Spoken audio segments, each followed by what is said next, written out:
Right, hello everyone, and I'm recording live. Hopefully, everybody can hear me, although there's nobody in the chat at the moment. So I'm going to crack on, and hopefully we'll get some people join later on. This is very first sort of Tinderloss live stream of Arkham Horror, the living card game. So what are we doing today? We are playing the Midwinter Gala from Fantasy Flight for Arkham Horror. What I wanted to do as a test run today really was to just have a go at a live stream, see how we get on, and we'll go from there really. I think I've got all the settings correct. We've got some, don't know whether there's some frame issues there or not, but we'll see. If anybody does hop into the chat, that would be good to hear. So bit of setup. I've done a bit of setup before the game started because I didn't want this stream to be hours upon hours. So we're going to go through what the setup is. But first of all, I'm not sponsored in any way, shape or form by any company. I'm only a little small YouTube channel with a couple of hundred subscribers. But I wanted to give a shout out to Strata Strike, who I got these lovely player boards from. They're based in the US, but the postage and the time it took to get to the UK was absolutely fine. No issues with that at all. And they're lovely little boards, so I thought I'd give them a run out. So that's stratastrike.com. You can find them on Etsy as well. But a lovely little, couple of little stickers I got from them as well. So shout out to them. I'm also using tokens from LCG tokens that again on Etsy. So any tokens I'm using today, you can see and get those off there. Again, very good company, very good quality, and I just love them. They just pop on the camera. So without further ado, let's crack into what's going on today. I am going to be taking some of you that are following the channel, and if you're not, please subscribe. It's really helpful. With the subscriber base is really building now, 241 people as we speak. So heading towards 500, which would be lovely. If we could get to 500 by the end of the year, that'd be absolutely brilliant. So on the channel coming up is I'm going to be playing through the Dunnage Legacy, and I'm taking these two decks, these two characters, Daisy Walker and Agnes Baker, through the Dunnage Legacy. And I just wanted to give the decks a little bit of a run out to see how they perform. Now, obviously we can play the Midwinter Gala as a sort of side scenario during the course of Dunnage. But I wanted to, again, have a crack at doing a live stream, see how that got on. It takes a little bit more setting up than just a normal recording. So wanted to have a crack at that, but also wanted to give the decks a little bit of a run out as well. So we've got Daisy and we've got Agnes. So let's go through their decks first of all, just to see what I've done with them. So let's bring up Daisy's deck to start off with. I'm using parallel investigators as well. I believe it was Dan over at one of the UK Arkham Horror Facebook groups sorted out a big print run for all the parallel investigators. So a big shout out to, I believe it's Dan, if memory serves me correctly. Apologies if I've got your name wrong, but very good quality cards. So Daisy Walker, parallel version, called the Librarian. She's got 1 will, 5 intellect, 2 fight, and 2 agility. She gets +1 will and +1 sanity for each tome asset that she controls. And then as a reaction, one at a time, I can resolve the action ability on each tome asset you control, ignoring their action cost. And you can do that once per game. And her Elder Sign effect is +1. You may return a tome asset from your discard pile to your hand. She comes with 5 health and 7 sanity. So pretty good. So I'm not a deck expert in any way, shape or form. So I had a quick look at some decks online on Arkham DB. And this is sort of my version of that. I don't play Taboo either. I'm just playing at home for fun. I know there's taboo lists out for Arkham Horror, but I'm not playing that. So if you don't like non-taboo games, apologies. So she's stacked out with basically tomes. She's got a magnifying glass. She's got a Holy Rosary. Obviously Milan, Dr. Milan Christopher as a standard. I've got a plan, a cult invocation. I would click on these, but I can't work out a way how I can sit here and also show you the deck cards. But I've done obviously a screenshot of the deck. A couple of water protections, a couple of deductions, a couple of inquiring minds. So it's a fairly standard Daisy Walker parallel deck, I think. It'd be good to see how she runs out with it. Clearly my clue hoover, she's going to be the person I'm going to be looking for. She's got a bit of fight in there as well if we need it, but mainly getting the clues, hopefully. And then we've got Agnes. She is a waitress. 5 will, 2 intellect, 2 fight, 3 agility. She's my spellcaster. I do love playing mystics. They're one of my favourite classes in the game, if not my favourite class. A couple of lovely little new cards in there. She's got the Hallowed Chalice and the Occult Lexicon, and they come with bonded cards, which will be interesting to play. She's got a sword cane, a couple of sword canes, and then she's got some damage dealing with Azure Flame. She's got some seeking with clairvoyance. Again, damage dealing with shriveling. There's your Hallowed Mirror for the bonded cards. Robes of Endless Night, Arcane Instrument, Cat Mask, one of the new cards from Feast of Hemlock Vale. And then some events. She's got Deny Existence, Drawn to the Flame, Storm of Spirits, and Uncaged the Soul. So there we go. That's Agnes's deck. Right, so here we go. We've got the Midwinter Gala. Let's have a bit of a read of what we're doing. It says, welcome to the grand gathering. On a frigid winter's night, the mysterious Lantern Club has invited you and several social elite to an exquisite party at their lavish Kingsport Manor.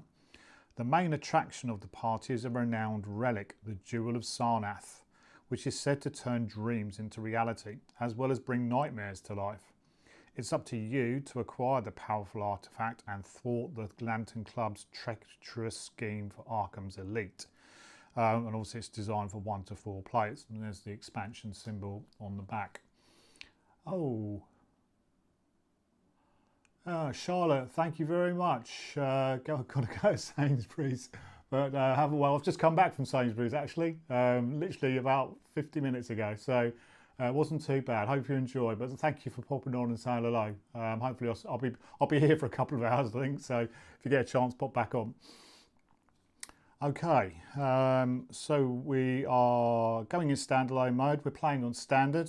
So we've got our chaos bag there all ready to go. Hopefully that's going to behave itself today. We're not playing it as a side story. So we're not paying any experience for it. I mean, obviously in future scenarios and campaigns, it'd be good to get this one back out. But again, just a standalone today. There's a little tasks that we can do for end of game scoring. So we can play this multiple times and, see how many points we get. It'll be interesting to see how we get. There are guest assets in this scenario. And I'll come through and I'll cover off these guest assets as we go through, but we can take control of those. And they have abilities or reactions on them that you can, if you control them, you can activate and have them. But until you have them under your control by parlaying with them, you can't do that. Spellbound is a condition that can affect guest assets. When a guest asset becomes spellbound via a card or game text, investigators lose control of that asset. Flip it face down and remove all damage and horror from it, leaving all other tokens on it. So there's a special thing in this game, spellbound. But again, we'll come across that, I'm sure, as we go. When a leader asset would become spellbound, remove it from the game instead. Again, we'll come back to a leader in a second. When a spellbound card is flipped face up, ready it, leaving all tokens on it, and it's no longer spellbound. A spellbound card cannot be interacted with unless a game effect explicitly states otherwise. Alert is alert is another keyword. Each time an investigator fails a skill test when attempting to evade an enemy with the alert keyword, after applying all results from that skill test, that enemy performs an attack against the evading investigator. An enemy does not exhaust after performing an alert attack. This attack occurs whether that enemy is engaged with the invading investigator or not. Okay. And then patrol. Some enemies have the patrol keyword. During the enemy phase, each ready, unengaged enemy with the patrol keyword moves to a connecting location along the shortest path towards the designated location, as described in parentheses next to the word patrol. If there are multiple locations that qualify as the designated location, the lead investigator must choose or may choose which location the enemy moves towards. And then finally, if an enemy with patrol would be compelled to move to a location that's blocked by a card ability, that enemy does not move. Okay. Right, so the Midwinter Gala. It was the Yuletide that men call Christmas, though they know in their hearts it's older than Bethlehem and Babylon, older than Memphis and mankind. It was the Yuletide, and I had come at last to the ancient sea town where my people had dwelt and kept festival in the elder time when festival was forbidden, where also they had commanded their sons to keep festival once every century, that the memory of primal secrets might not be forgotten.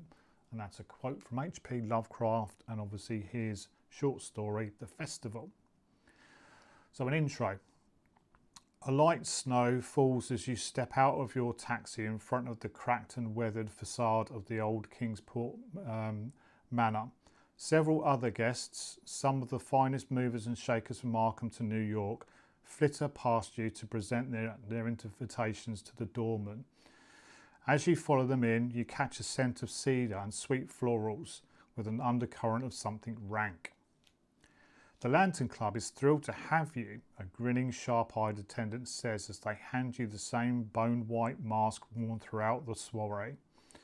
Feeling out of place, you don your mask and follow an elderly flapper into a drawing room with a crackling fire. The room would be warm and inviting if not for an uncanny strangeness in the dreamlike paintings and ghastly sculptures. Looking at them makes your head swim. Please, if you'll indulge me, a stentorian voice bellows from an adjoining room. You follow the voice back to the lavish foyer. At the top of the stairway, a stately gentleman with a finely trimmed beard and alabaster mask raises his champagne glass. I'm Declan Pearce, Nomarch of the Lantern Club. Follow me, please. The guests follow him through a wide set of double doors into the ballroom, in the centre of which a gleaming gem is displayed behind a thick pane of glass. The socialites gather around, marvelling at the swirling, iridescent colours that move like clouds within the hard-cut angles of the jewel. My honoured guests, this is the Jewel of Sarnath, Declan Pearce says triumphantly. A stone unlike any other, rumoured to have been cut in an ancient city on distant shores. Legends claim it can grant its bearer wishes. Scattered laughter follows Pearce's remark, and the chairman himself suppresses a chuckle. Yes, I know, of course. The real purpose of this evening is you. We invited only the best, the most supreme of New England's social strata, to appeal to your sense of charity. The most distinguished or generous among you may be permitted to hold the jewel by the end of the evening, and who knows, perhaps dreams are real, and the Jewel of Sarnath can grant wishes. But until then, enjoy your little party. After another wave of friendly laughter, Pearce claps his hands and a dozen attendants bearing mouth-watering appetizers descend upon the room. Your eyes scan the ballroom, hoping for some sign of the contact who led you here. A chill runs down your spine as you as you lock eyes with a tall masked figure standing at the back of the crowd. He slowly cocks his head just a little too far to the right. You wonder if he's smiling behind his bone-white mask. After what feels like ages, the man breaks eye contact with you to continue scanning the room. Suppressing a shiver, you search a gaggle of guests. Your gala invitation arrived in an unmarked parcel along with a note promising generous compensation for your assistance in procuring the Jewel of Sarnath. At long last, you find your mysterious contact. Who is your mysterious contact? The investigators must choose which faction that requested their assistance. And then you get to choose from the Foundation, Miskatonic University, the Syndicate, the Silver Twilight Lodge, locals of Kingsport. I have chosen, really because of Agnes Baker's mystics elements, I've chosen the Silver Lodge as my people that I'm associated with. And so there's a story there, but I'm going to come to that later on. So we've chosen the Twilight Lodge. So it says, you catch the gleam of a signet ring in the corner of your eye. Turning, you see the prestigious leader of the Silver Twilight Lodge, Carl Sandwood, conversing with a pair of masked guests. If he's your contact, skip to the Silver Twilight Lodge, page 9. So, the Silver Twilight Lodge. Carl Sandwood makes no introduction as you approach. Very good, he says matter-of-factly, then waves his marked guests away. As I'm sure you're aware, rumours of the Jewel of Sarnath are quite prevalent amongst the occult circles of Arkham. Given the jewel's colourful history, it would make quite the addition to the lodge's collection. The patriarch stares down his nose at you. Although I suspect there's far more at play here than meets the eye, that's why I've asked you here. Acquire the jewel for the lodge, and you shall be rewarded with the knowledge and riches beyond your wildest dreams. You ask him why the lodge deserves the jewel more than any other, and he smirks. We will keep it safe, far safer than it would be in the hands of others. You cannot even begin to comprehend its power. And then we're going to go to page 11 for setup. Gather all cards from the Midwinter Gala encounter set, which I've done.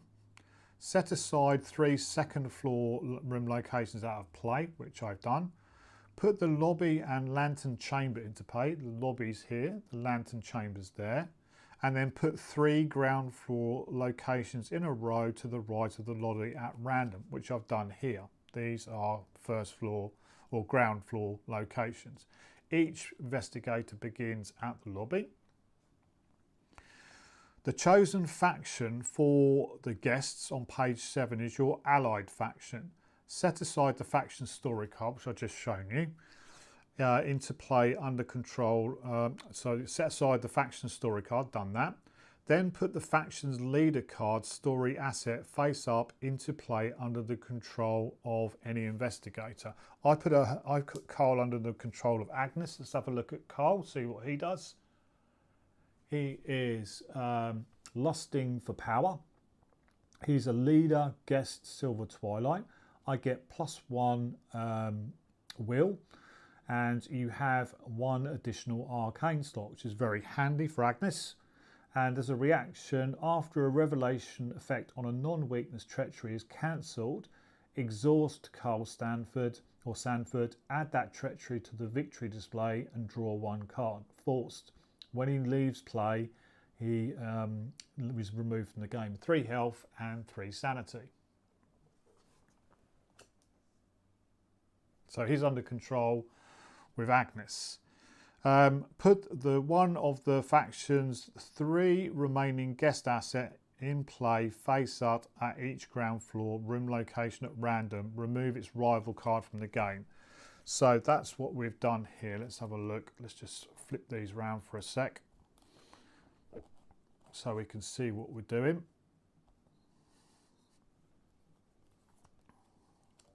So there's the Silver Twilight Lodge. In the first room, we've got Prudence Douglas, who is an ally guest's sorcerer, Silver Twilight. She uses 3 portents. During the game, you may, during your turn, spend 1 portent and exhaust Prudence Douglas. Look at the top 4 cards of the encounter deck, discard up to 2 non-elite cards from among them, and put the rest back on the top in any order. And to parlay with her, we've either got to use our will or our agility. They're the 2 symbols on the side. So that's the first guest there. Then we've got Raymond Loggins. He needs will or intellect to parlay with. He's obviously got the same ally guest, Silver Twilight sorcerer. He's got 4 truths. When you withdraw a non-weakness treachery, spend a truth, cancel that card's revelation effect and discard it, and then take 1 horror. Very nice.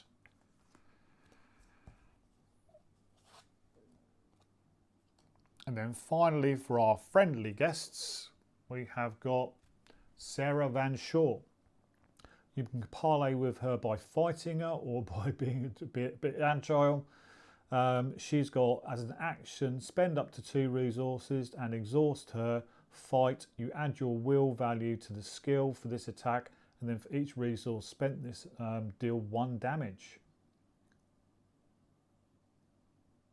Lovely, so she could be doing 3 damage, very nice. So those are our 3 Twilight guests. It says set aside 1 of the other 4 faction story cards at random. We actually set aside the Foundation at random. So we set those aside along with their faction leaders cards and the rival card. This faction is your rival for the game. Remove your rival's 3 remaining guest assets. So what I've got here is the remaining Foundation stuff. We won't go through that, but hopefully they'll come into play at some point. They're our rival gang. And then for each of the 3 remaining factions, remove its faction story card, its leader card, and its rival card from the game. Shuffle the 9 remaining guest deck assets face down to form the guest deck and place it next to the act, which I've done up here.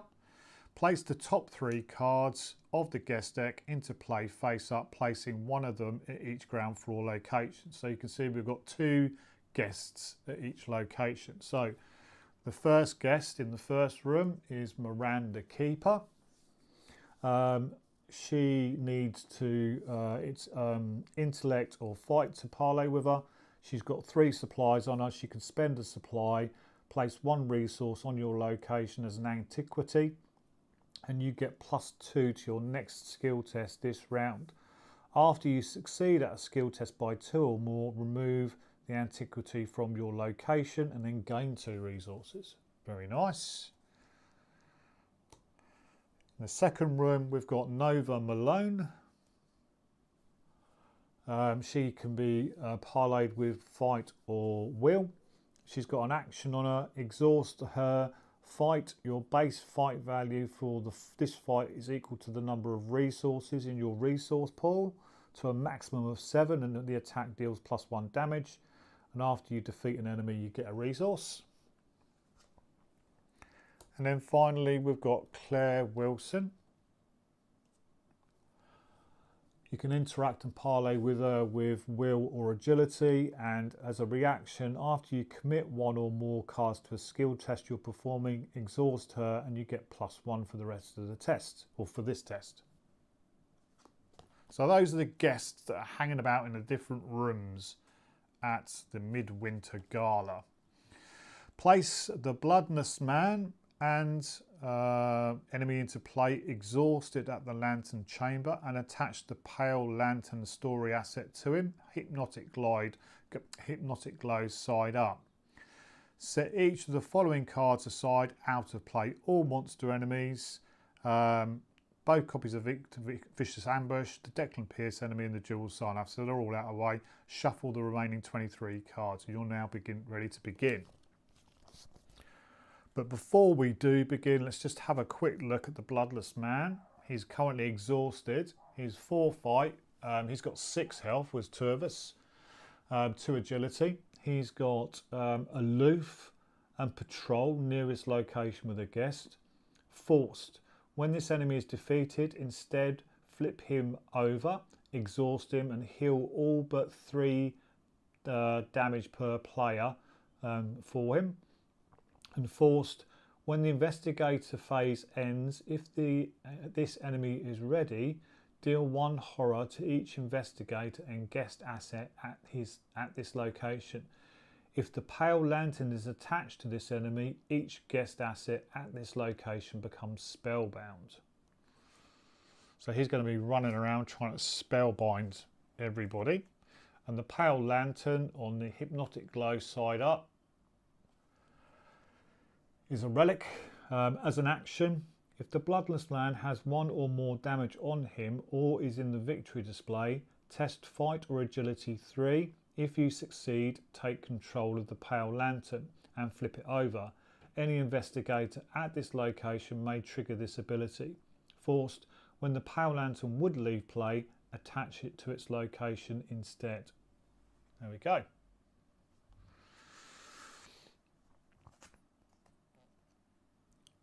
We are nearly there. We are nearly there. The Midwinter Gala. Let's have a look at the scenario cards for the Chaos bag. The skull is going to give us -X, where X is the current agenda. The cultist is going to give us -X, where that's the number of guests at your location to a maximum of 5. The tablet is going to be -2, -4 if you're at a private location. And then the elder thing is going to be -3. If you fail, or if the Bloodless Man is at your location, take 1 horror.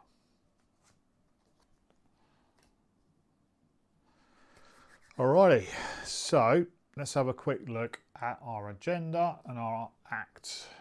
And then I think we are ready to go. Masked Revellers, Agenda 1A. Promising to be a night of intrigue and wonder, the gala is expected to be filled with secrets and whispers that are as much part of the entertainment as the drinks and music. Each Lantern Club enemy cannot be dealt damage. Each Lantern Club enemy cannot be dealt damage, so we can't deal damage to the Bloodless Man. Doom cannot be removed from this agenda by card effects.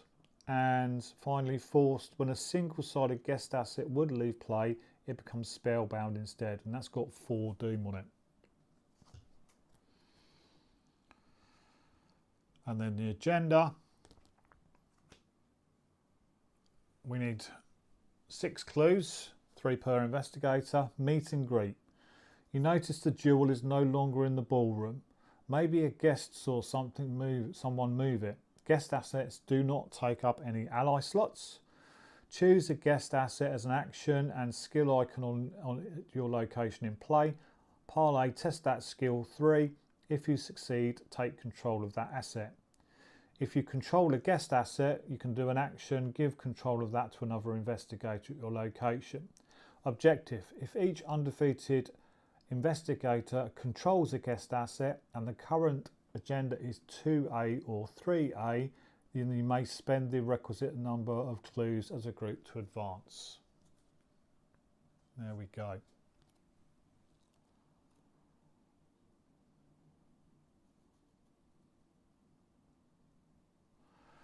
I think what I'm going to do is I'm just going to pause for a second because I've realised that although there's a chat coming up, I can see in OBS, the chat's not coming up on the stream, what you're seeing. So I'm just going to pause for a second because I think I just need to do a quick copy and paste and then we'll go from there. So just bear with me for a sec.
Right, sorry about that.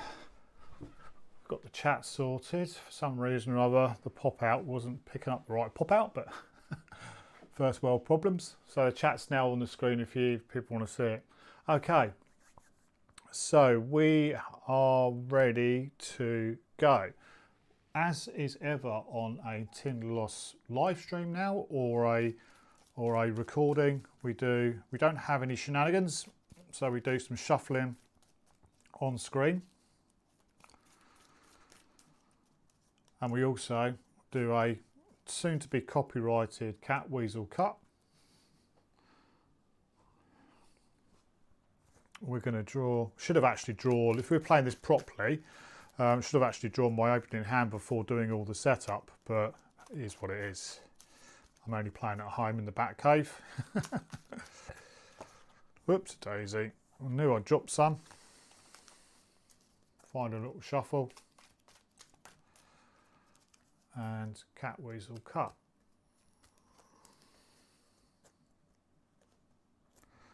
And then Agnes.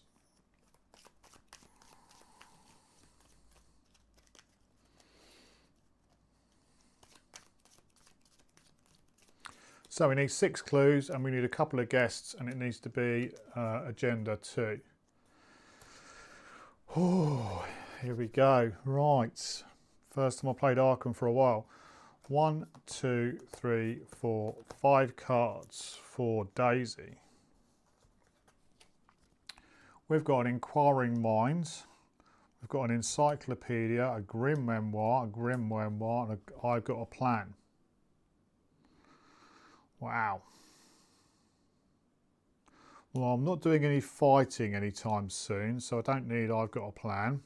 We don't need 2 copies of Grim Memoir. We do like Grim Memoir though.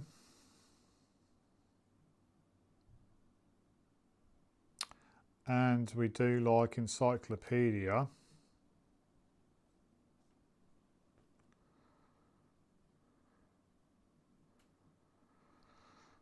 So, and Inquiring Mind is always good as well. So I'm going to get rid of Grim Memoir and we're going to draw up an old book of law and an uncanny specimen. Okay.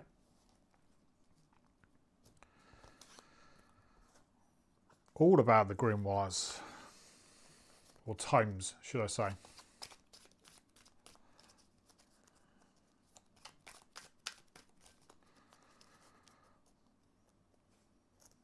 And we're drawing 5 for Agnes. 1, 2, 3, 4, 5. We've got a clairvoyance. We've got a sword cane.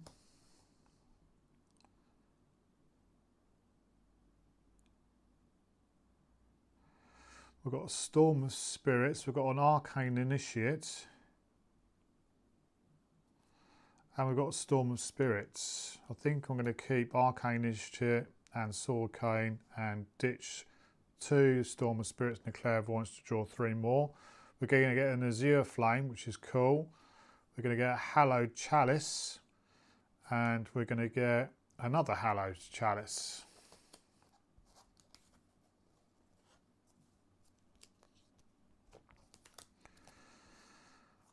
Right.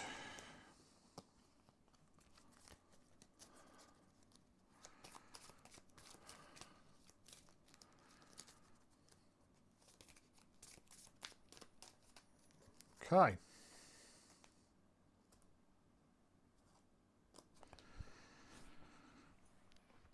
Daisy is our lead investigator. That's why she's got that little symbol on there.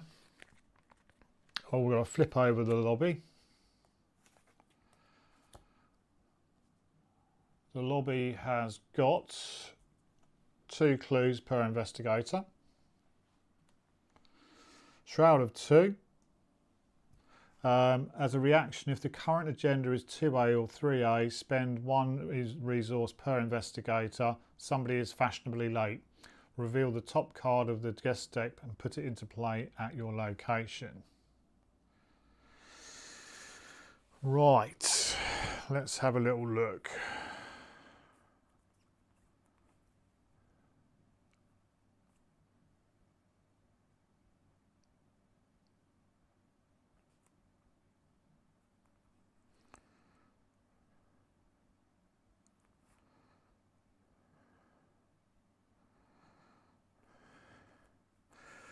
First action, going to pay 3, so down to 2 for a grim memoir.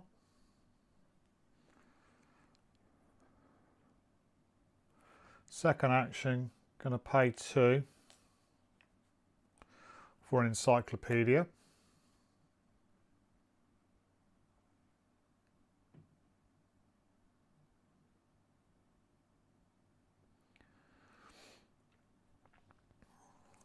Okay.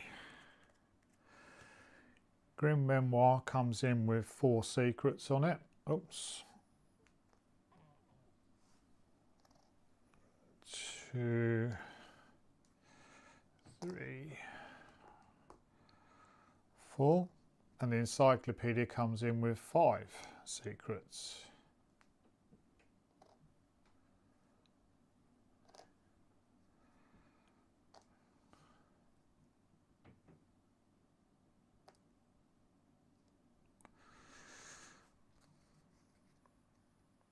So that was my second action, was to play encyclopedia.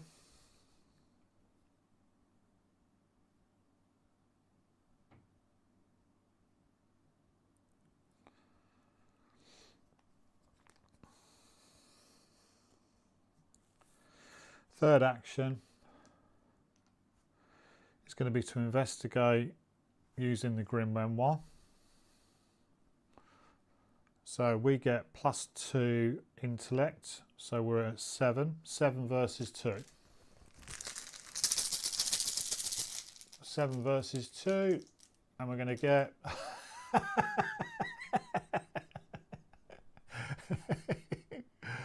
oh, the auto fail.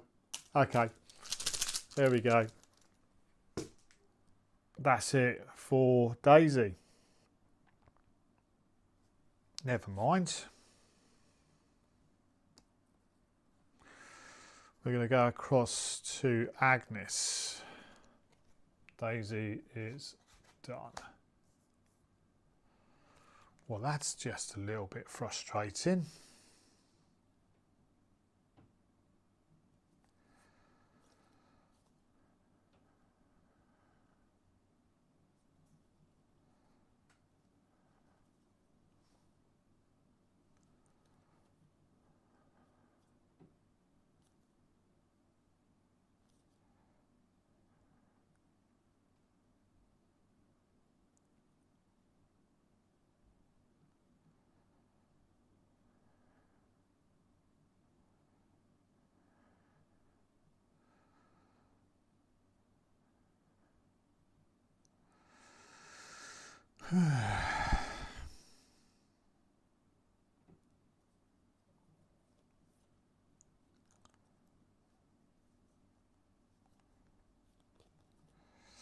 First action, pay 2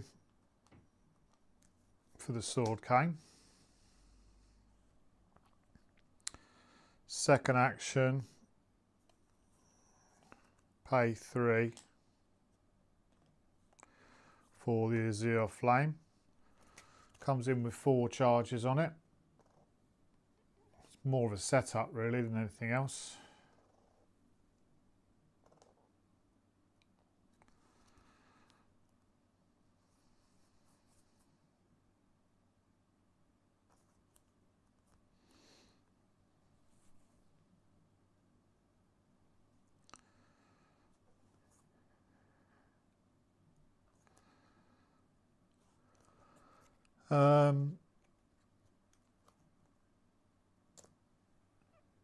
Agnes is going to move down to here.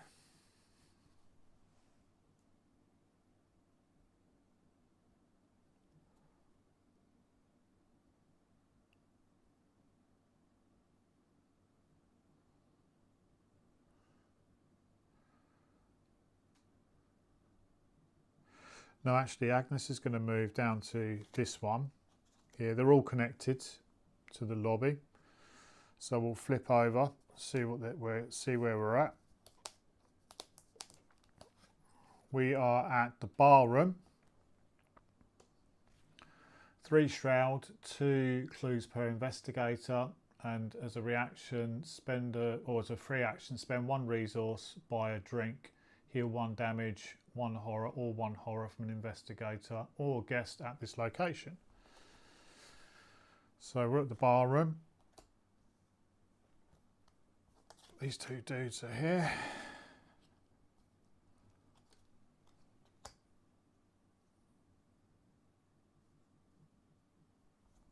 That's Agnes done.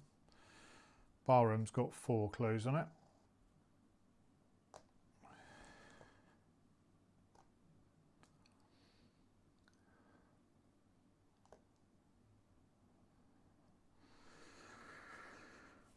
And I think that's it. Enemy phase. Nothing happens because he's exhausted, so he's going to stay there. Upkeep phase, reset all actions. We get our 3 actions back.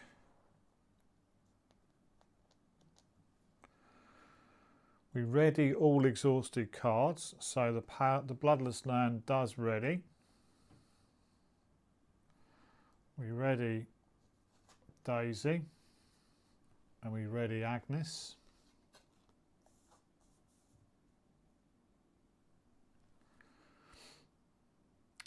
We gain a resource.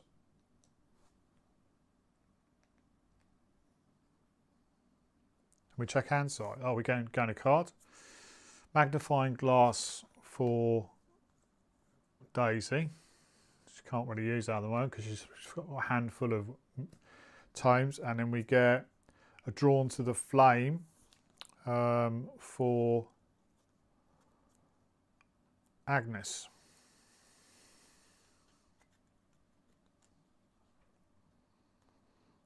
Okay. We place 1 doom on the agenda, so 1 of 4, and then we draw an encounter card. So we'll start off with Daisy, who's the lead investigator. She gets inexplicably cold. Test agility 4. For each point you fail, you must choose 1. Discard 1 card from your play area or 1 card from your hand, or take 1 damage. Oh god, she's agility 2.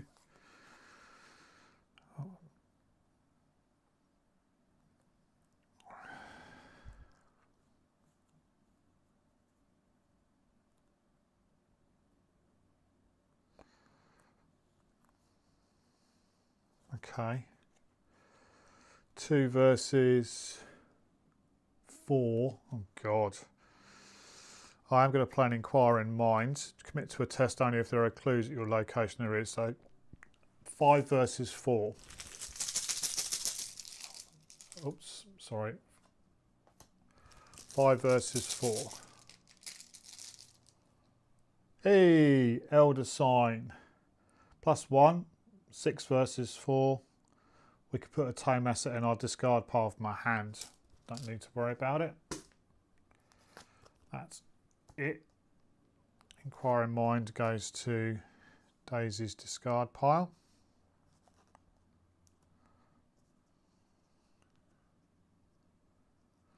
We draw an encounter card for Agnes. Violent Commands.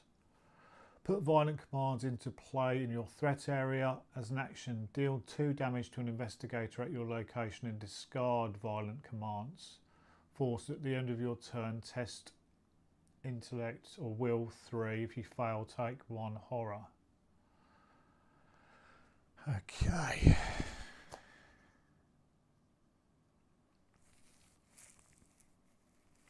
Okay, investigation phase.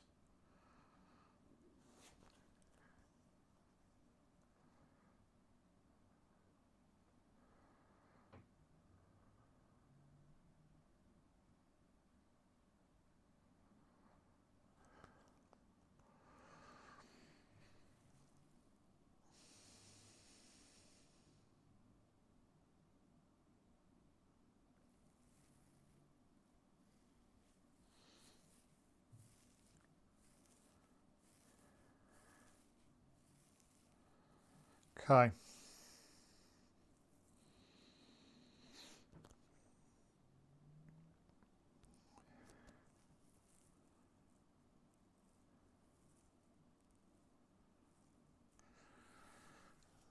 Let's go with Daisy.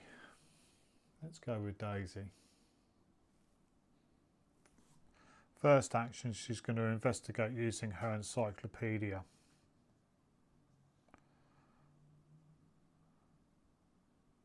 That's then exhausted.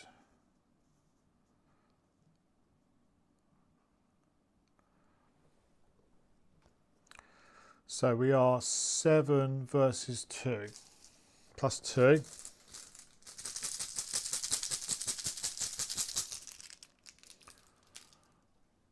Minus 4. 7 versus 2 minus 4, we get a clue.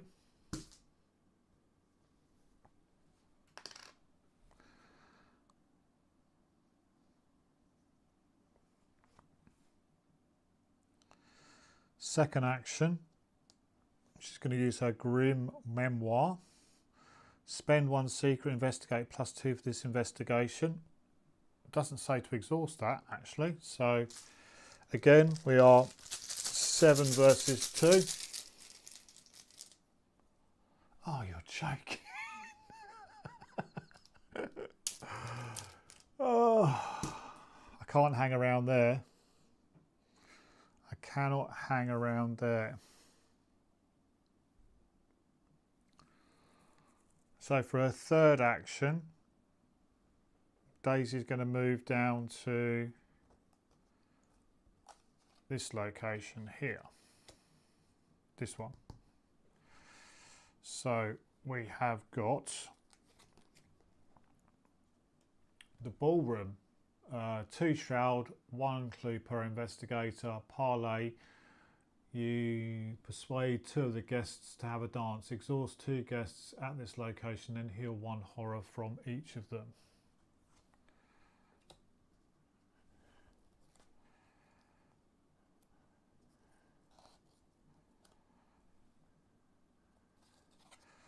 And that is Daisy done. That comes in with 2 clues on it.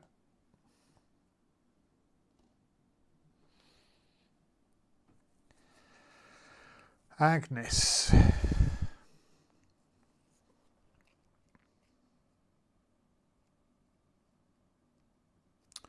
Well, first action, I'm going to give myself 2 damage. 1, 2, down to 6.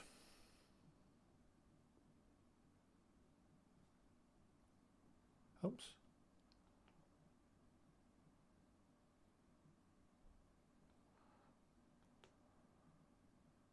What's going on here? I was working a little while ago. I checked it this morning, down to 6. There we go. To do 2 damage to an investigator at my location. I am an investigator at my location to get rid of violent commands.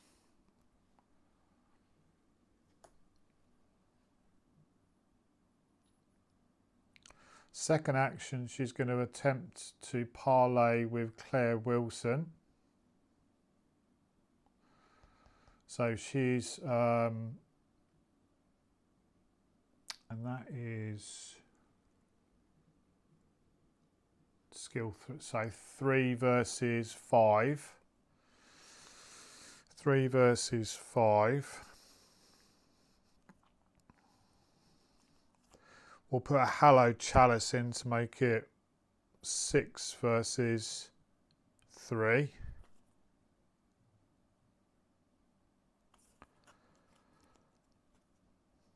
Six versus 3. 6 versus 3 plus 1, which means we grab hold of Claire Wilson.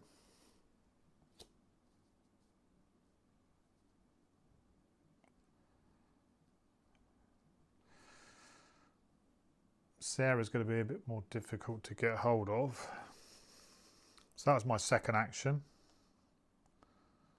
My third action, I'm going to have a go at playing Drawn to the Flame. Draw the top card of the encounter deck, then discover 2 clues at your location. So we're going to get Interrogate. Revelation test, intellect 2. Is it 3? 2. Intellect 2 against 5. 2 versus 5. We'll put an arcane initiate into play, or not to play it. So 6 versus 2. 6 versus 2.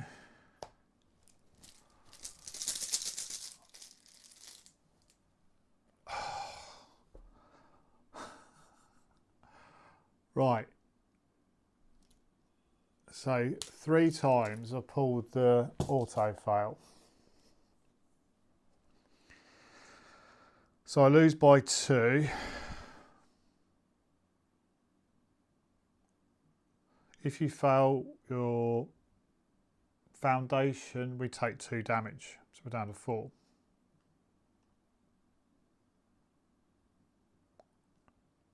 Down to 5. I will put 1 damage onto Claire. Wow. But then we get 2 clues from the bar room. That's my 3rd and final action. That's it for Agnes.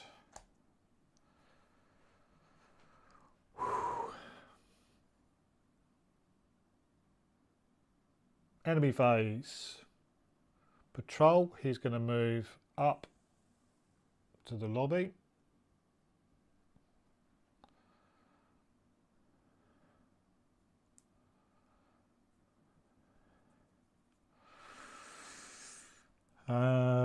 Then we're going to reset our actions. Back to 0. We've got 3 actions. We're going to gain a resource. We're going to gain a resource. Going to ready any cards.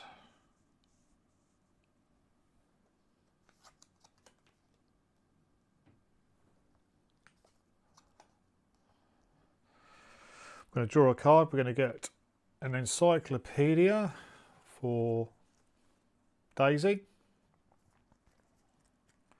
And we're going to get a clairvoyance, very handy, for Agnes, who hasn't really got the resources.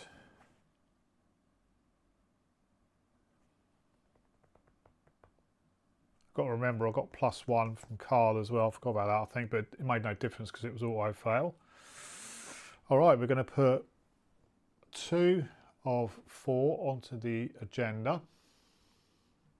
We need 6 clues. Daisy is going to draw an encounter card. She's going to get Bleeding Walls. Test will 5.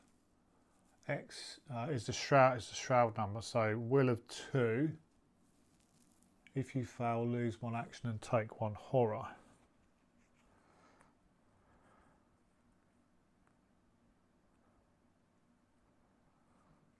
Well, I play an encyclopedia to take me to 2. 2 versus 2.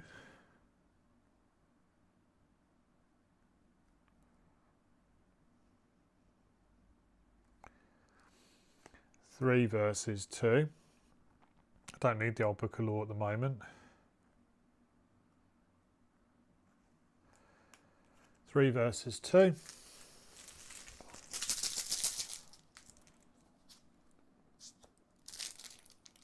3 versus 2, -2. We lose. We lose an action, and we take 1 horror. Down to 6.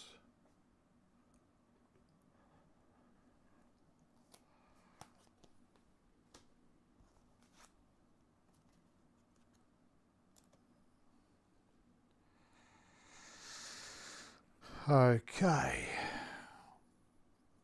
Agnes is getting mind extraction. Test will X. X is 1 plus the current agenda number, so that's 2. If you fail, take 2 horror. So we are 5, we are 6. 6 versus 2. 6 versus 2. We'll stick at that. 6 versus 2.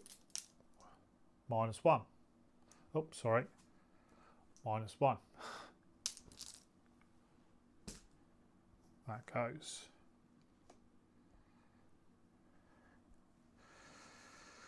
Alrighty.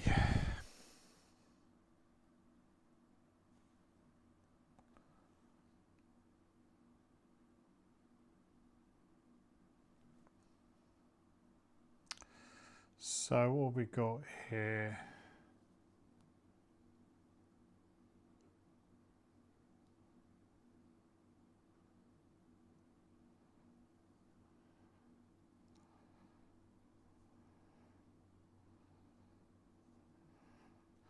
I think we're really after Raymond, so we'll try and get him first of all.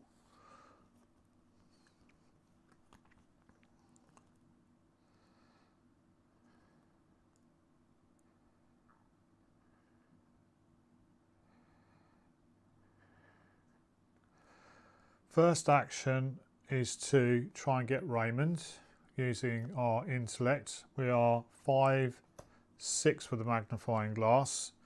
6 versus 3.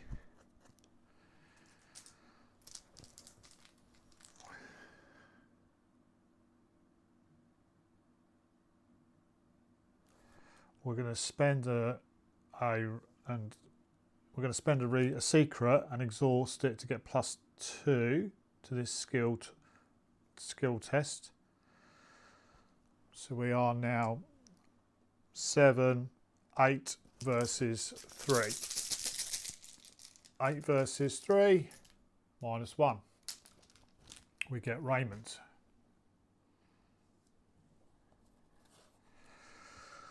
We get a Raymond.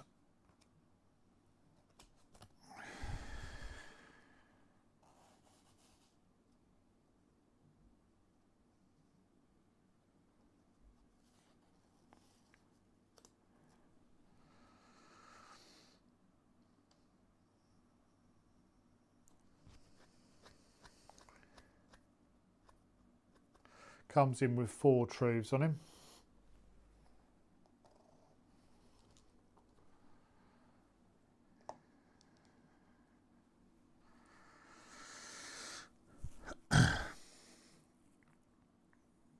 And for our third action,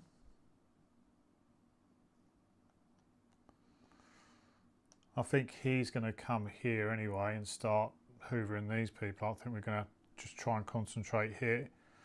For her third action, she's going to investigate the ballroom. So she's now 7 versus 2. 7 versus 2. 7, but 4 times. 4 times. Seriously, game. So that's it for Daisy. 4 times. I've drawn. There is just one of them in there, isn't there? I've not put 2 in there by mistake. No, there is only one. Oh my goodness. All right, Agnes. Agnes. I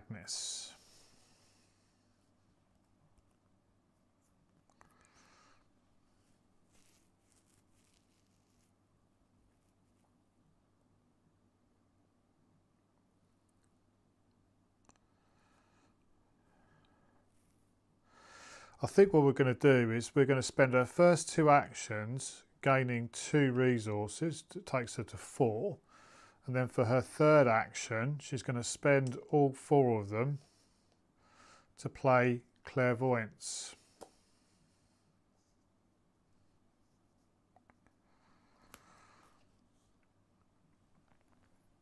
And that comes in with 3 charges on it.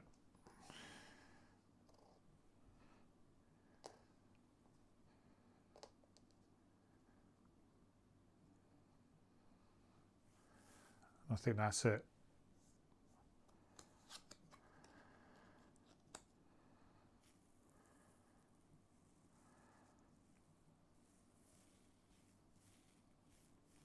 I think that's it.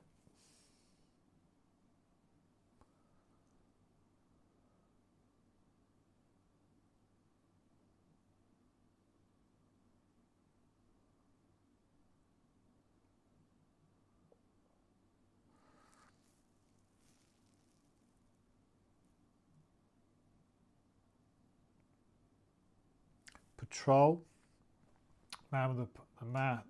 The mindless, the bloodless man is going to move into this ground floor room.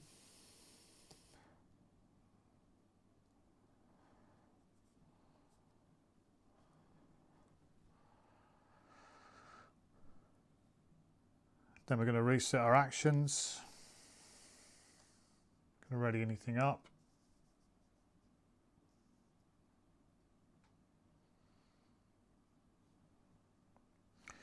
We're going to gain a resource.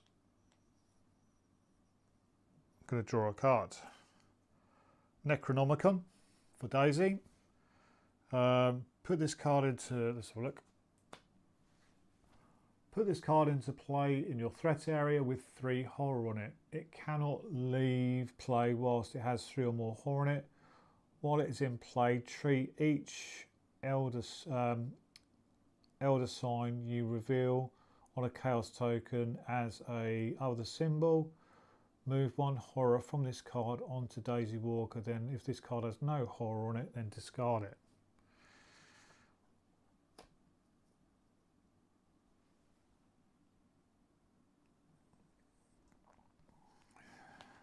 Three horror.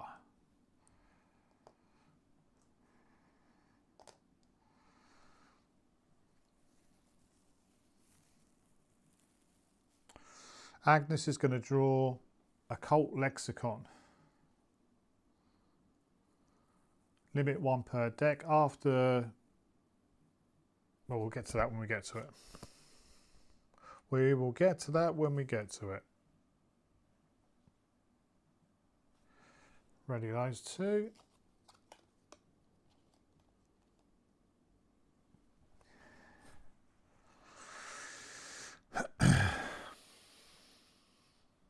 We put 1 doom on the agenda, 3 of 4.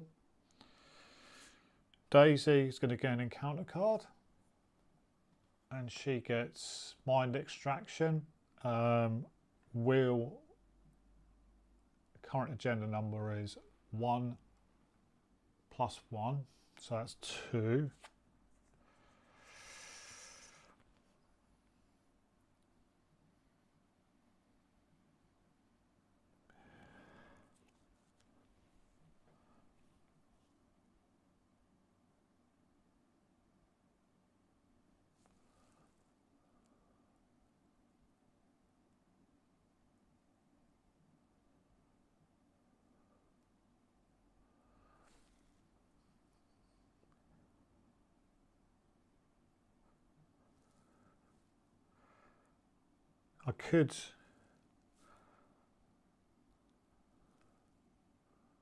I could do Raymond on it.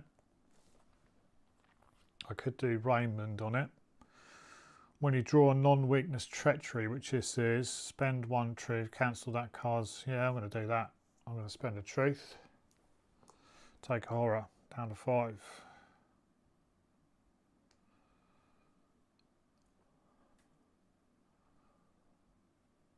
I'm going to cancel it.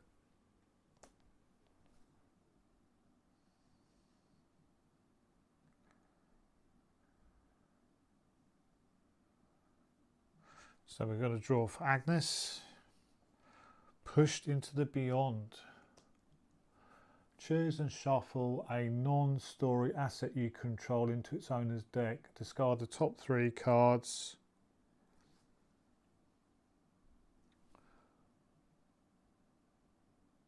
Okay, well, a non-story asset. We'll choose the sword cane.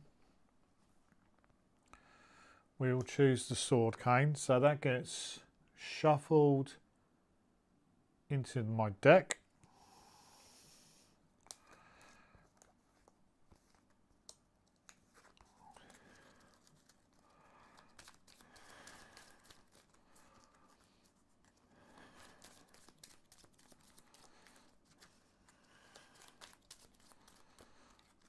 Cat Weasel cut as ever. Then discard the top 3 cards of that deck. Deny existence, Robes of Endless Night, Drawn to the Flame. We didn't discard a copy, so we don't take 2 horror.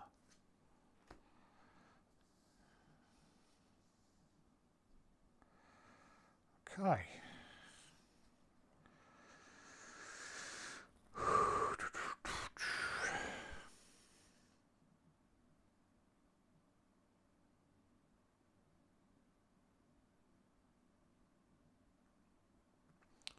First action, I'm going to pay for an uncanny specimen.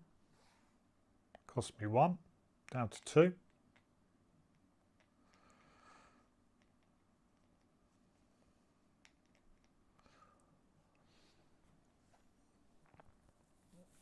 And that's my first action. Second action,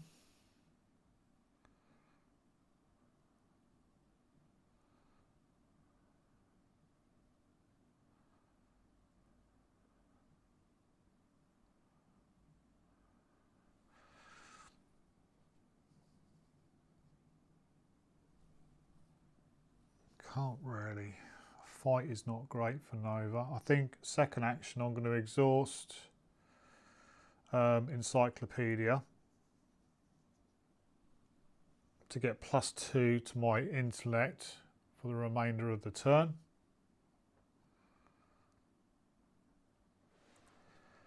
So we're going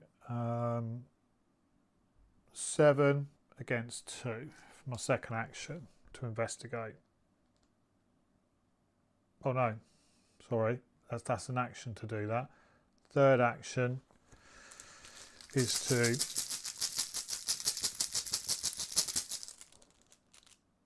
actually I'm probably better off doing the grim memoir for my second action. My second action is grim memoir. Spend 1 secret, investigate +2, so it's 7 versus 2. A cultist, which is number of guest assets at your location. 2, because I've got 1 at my location, yeah, so 1, 2, so -2, so we still get it. That doesn't worry about it. So we get the clue.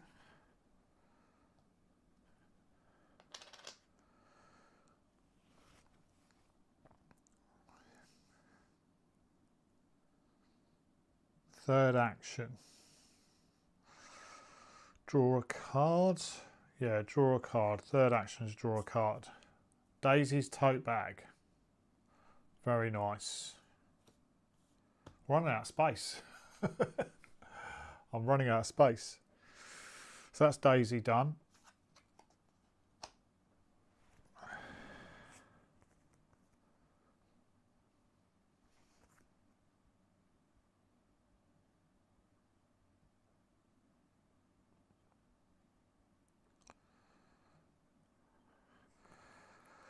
First action, she's gonna, how do we? Yeah, first action is to spend a clairvoyance, investigating it using our will instead of our book. So we're 5 versus 3.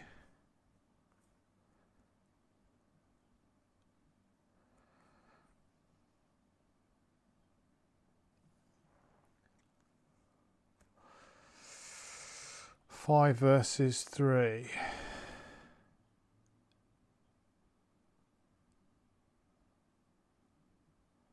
I'm going to commit occult lexicon to make it 6 versus 3, and then I'm going to exhaust Claire Wilson to make it 7 versus 3. 7 versus 3.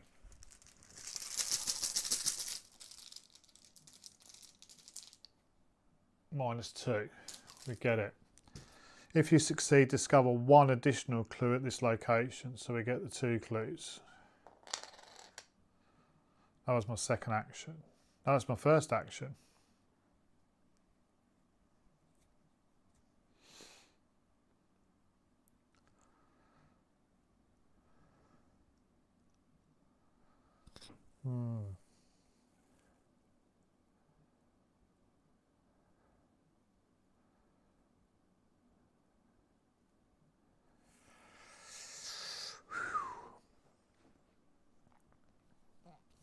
What do we got? Hallowed chalice.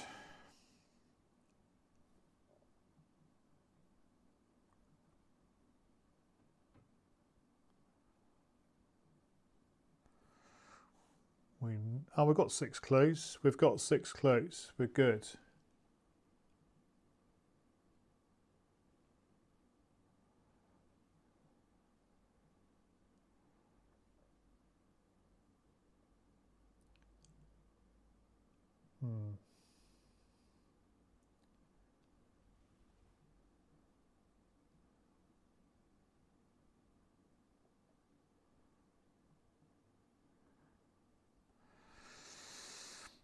I think for my second action, I'm going to gain a resource. For my third action, I'm going to draw a card. Deny existence. Right, okay. Now, it's the end of the investigation phase.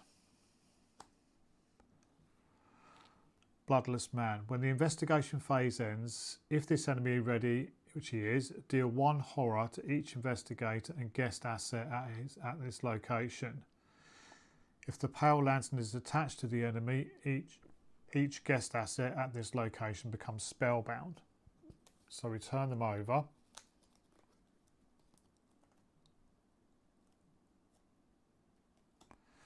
And they both take 1 horror. 1 horror? Yes, 1 horror.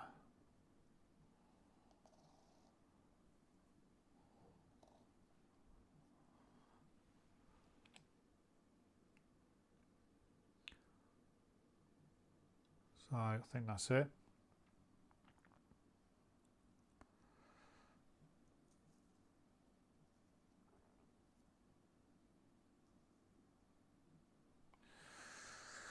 Right, okay. We move to the enemy phase. So these aren't considered to be guests anymore, are they? So the bloodless man is going to move to here or here. Where's my D6? Oh.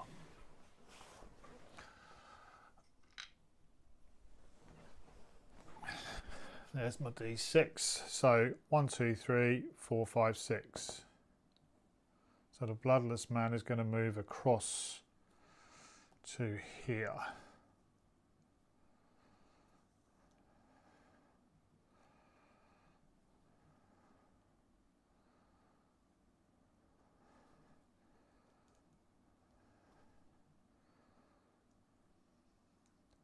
He's aloof, so we don't need to worry about it.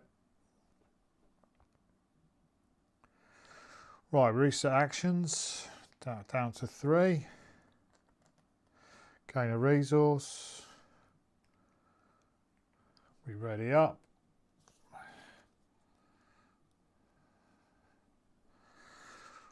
We ready. We draw a card. Art student and hallowed mirror.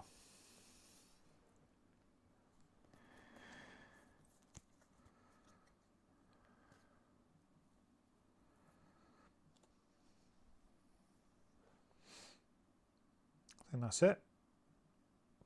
We put doom of 4. So we're going to be flipping.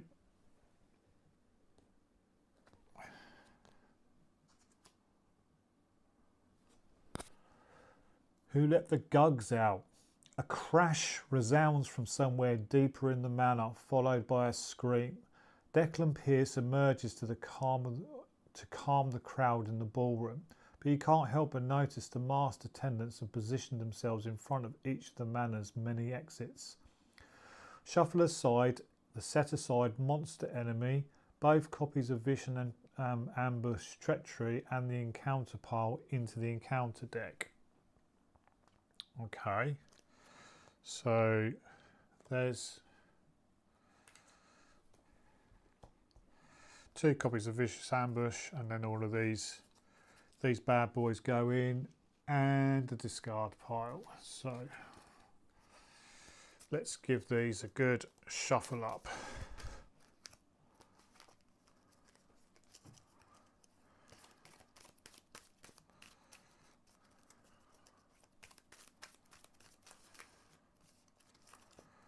They were all mixed in.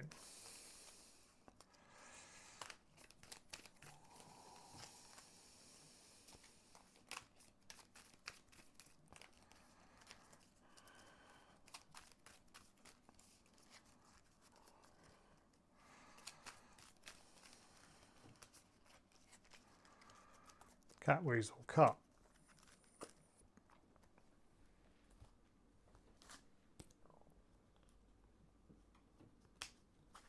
So we go to agenda 2A.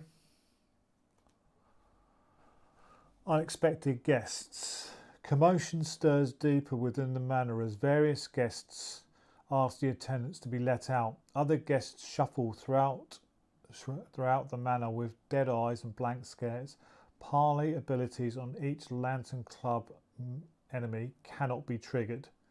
Doom cannot be removed from this agenda by card effects. When a single-sided guest asset would leave play, it becomes spellbound. 6.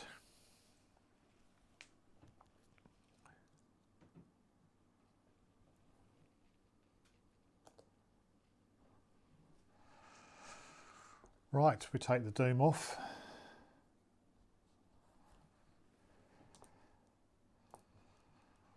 Right, I've been playing for an hour and a half now, so been on stream for an hour and a half. Just going to take a very quick bio break, make a drink, and I shall be back probably in about 5 or 10 minutes. All right, see you in a sec.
Right, all back.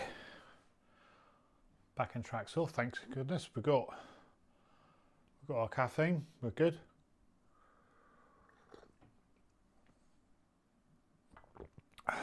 So we just moved the agenda across. We now need to draw our encounter cards. We'll go with Daisy first of all. She's going to get a Terrorgate. It's pretty good. Oh, not good for her. Test. Wheel 2. +2 difficult if a rival enemy is in play, which it isn't. If you fail, I'm going to take 2 damage. Not really a fan of that. What have we got? I don't really want to chuck Daisy's tote bag into it. Oh, let's go for it. 2 versus 1.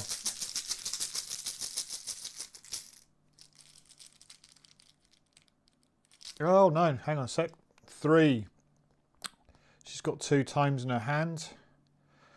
3 versus 2. 3 versus 2.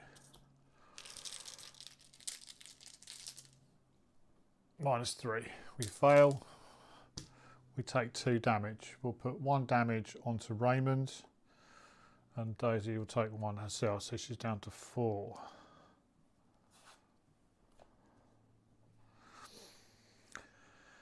Encounter card for Agnes. Inexplicably cold. Test agility 4.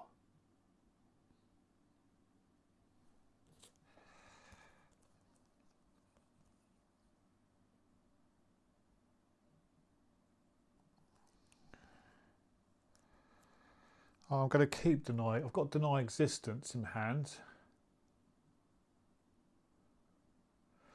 But it's 4 versus 3. 4 versus 3.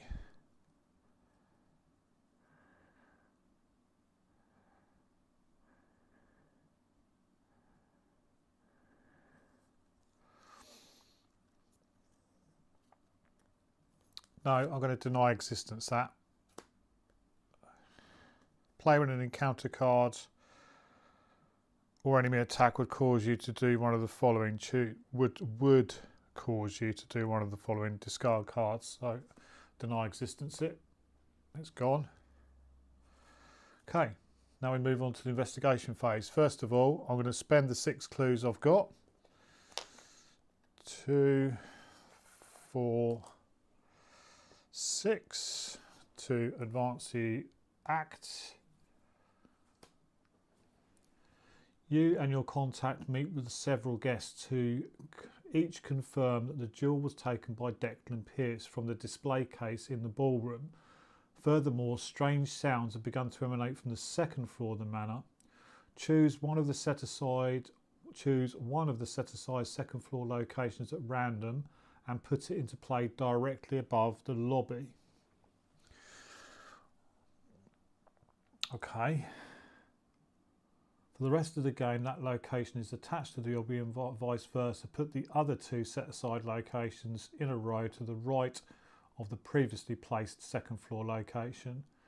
Put the set aside rival story card into play next to the agenda. Rival saved face up and follow its setup text. Read the interlude, The Fabled Jewel. Okay. All right. So, bear with me for a second. Running out of space here a little bit. We're running out of space a little bit. So let's just move this down. Move these down.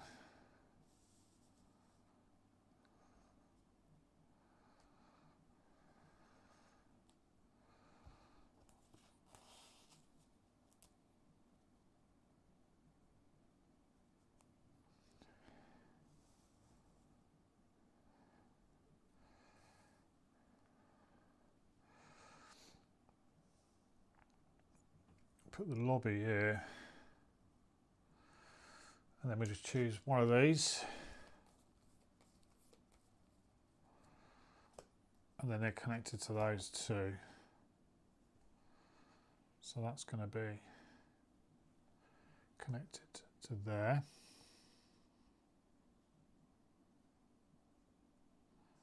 And they're connected to there like that.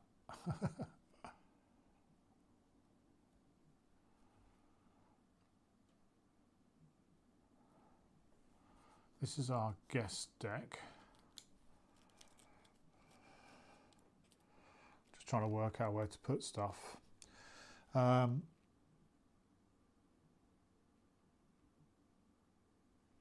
rival set aside, so that's this one. Rival. The Foundation doesn't take kindly to your interest in the duel. If you make a show of your force, you might convince them to back down. Set up. Shuffle the set-aside rookie cop into the encounter deck. Put the set-aside Valeria Antoniova deck into play at the lead investigator's location, enemy side face up. So she is enemy. She is here with Daisy. Rookie cop goes into the encounter deck. It doesn't say to shuffle the discard pile.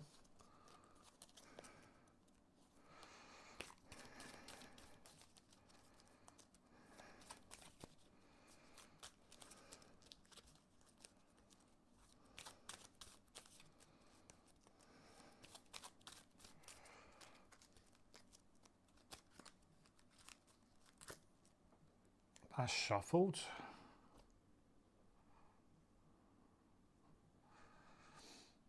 Those are connected, I'm sure.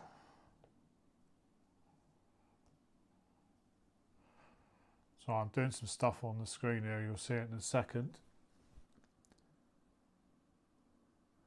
As an action, if Valeria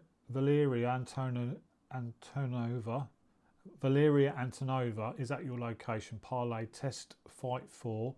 If you succeed, place one of your clues on this story card.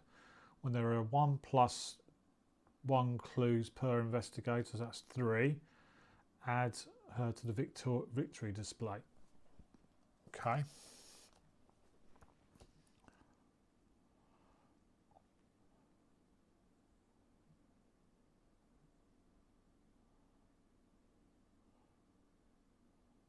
Read the interlude, page 13, The Fabled Jewel.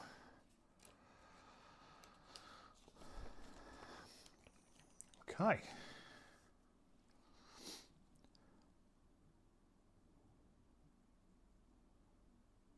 It says put the set aside faction story card you are allied with into play next to the act deck.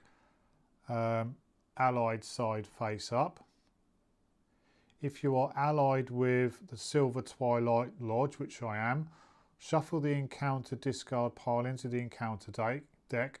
Take the top 7 cards of the encounter deck and shuffle the set aside dual asset and Declan Pierce enemy into them. Then place those 9 cards on the bottom of the encounter deck. If there are exactly 2 undefeated investigators, discard the top 6 cards of the encounter deck. If there's okay, this is taking a little bit of setup. Okay. Shuffle the encounter discard pile into the encounter deck.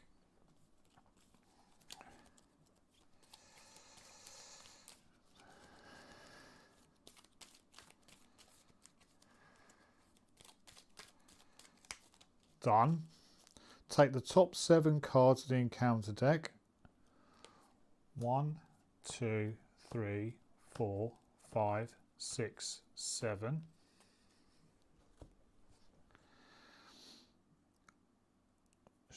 And shuffle the set aside Jewel of Sarnath and Declan Pierce enemy into them.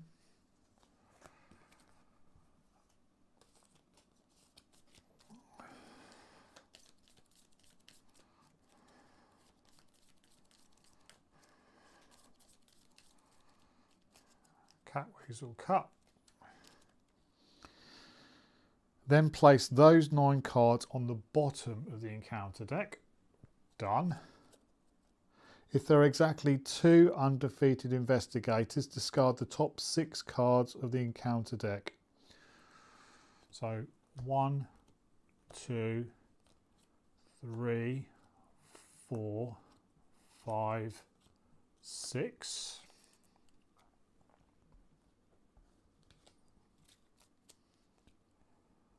That's that.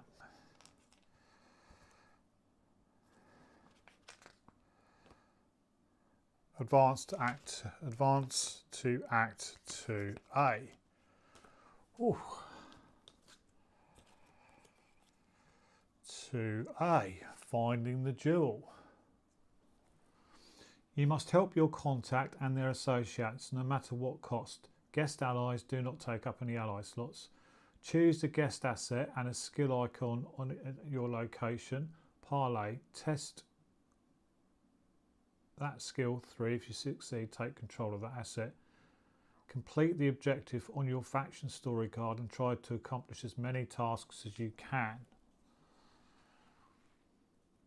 Right, our story asset, allied, is Carl Sanford has promised you a lavish reward for acquiring the jewel, but you cannot really trust him.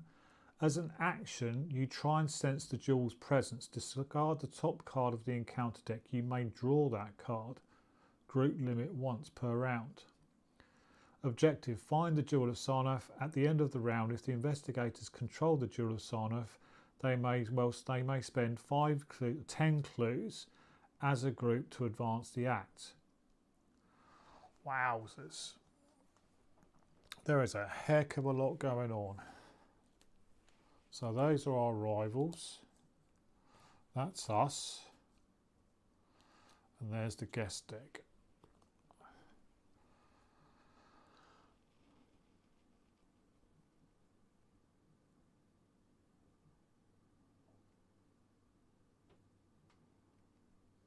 So we can still have a go at stuff. So we need 10 clues to try, and also to try and find the jewel as an action. Wow.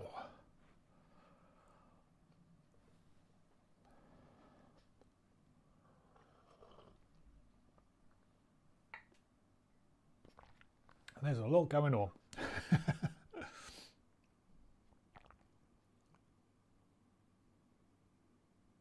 So we go to the investigation phase.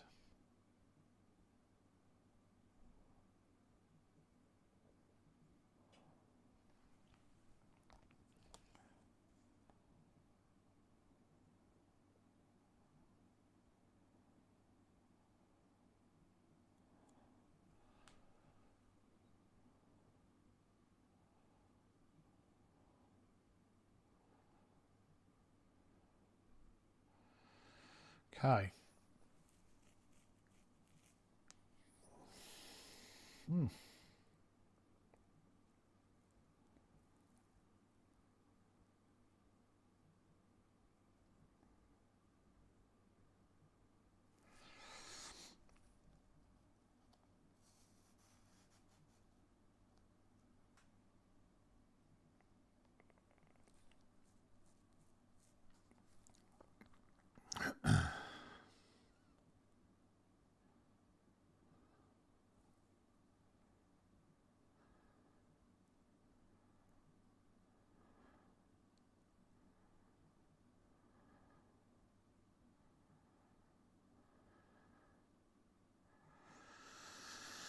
What are we doing?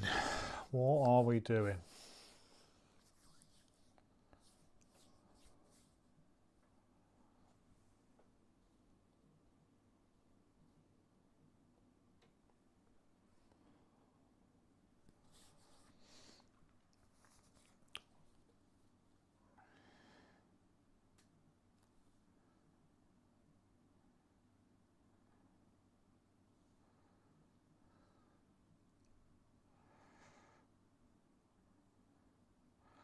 First action for Daisy. I'm going to pay 2 to play an art student.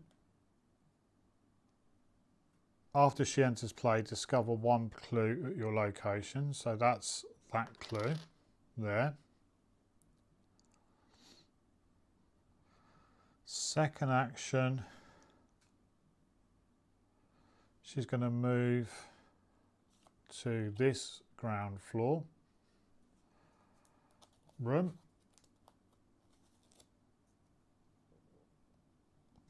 That's her second action.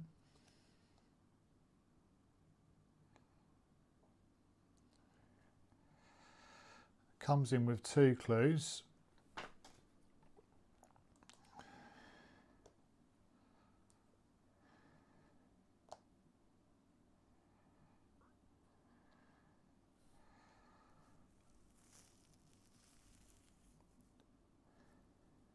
And as an action, we can spend a resource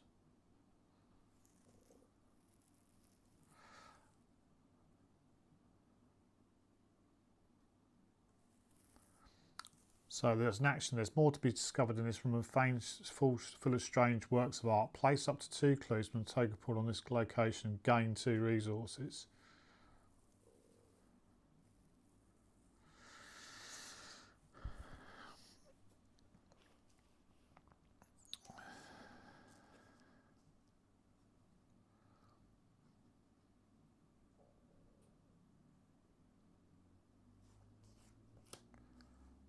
Three versus 5.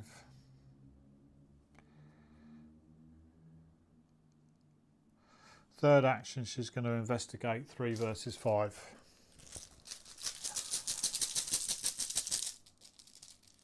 Three versus 5, -1. We get a clue. That was her third action. That's Daisy done.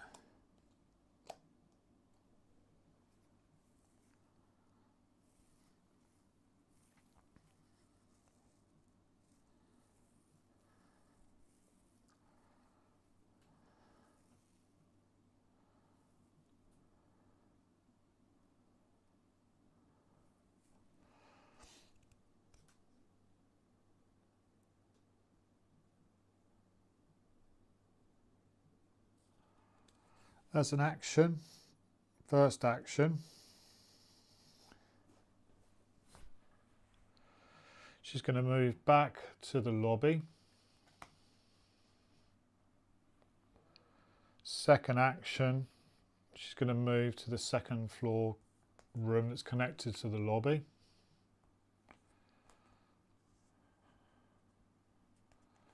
Wow. Comes in with 6 clues on it.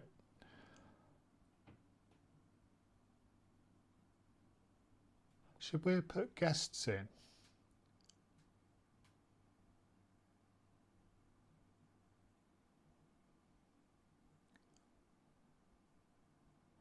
Should we put guests into these second floor rooms?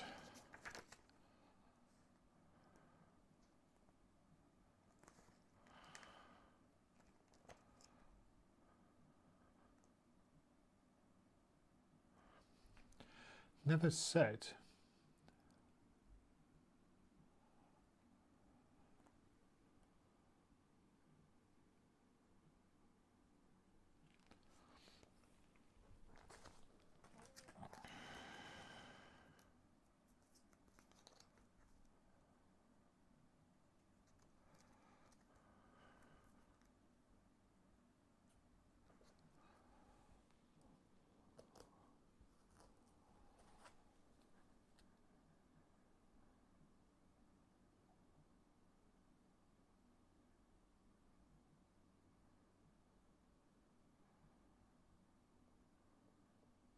No, doesn't say about putting guests in.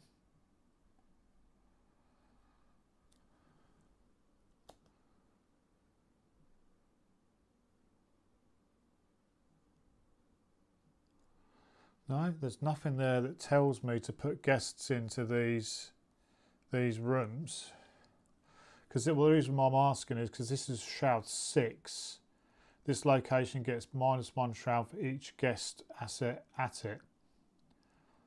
If you control the jewel of the sun, I think exhaust an enemy at any location. I mean, obviously, I've got a guest here, so it's a shroud of 5.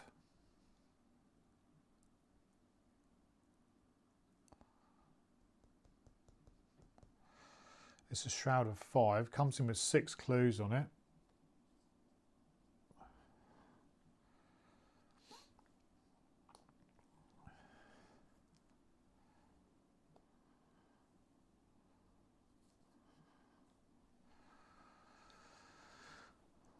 Four, 5, 6.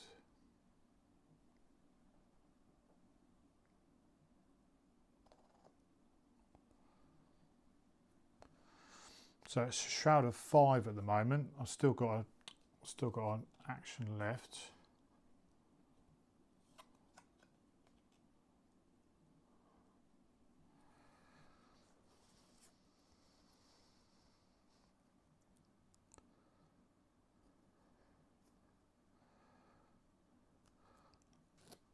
Last action, I'll investigate using clairvoyance.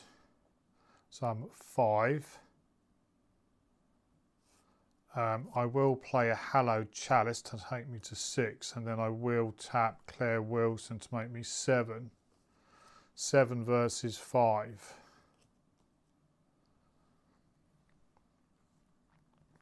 Seven versus 5.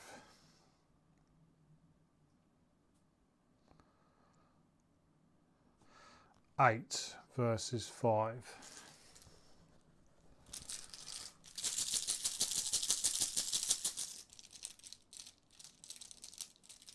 8 versus 5. -2. The agenda's number 2. So we win, or we pass. We get a clue, and because we've used clairvoyance, we get an additional clue. So that's 4 of 10. That's it for Agnes. At the end of the investigation phase, if this enemy is ready, deal 1 horror to each investigator at the location and guest asset, and if the power lantern is attached, it becomes spellbound. So Sarah Shaw has now become spellbound with 1 horror on her.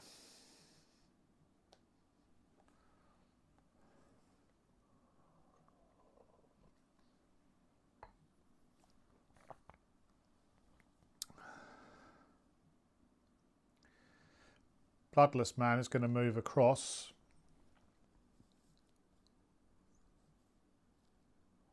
because there's a guest here.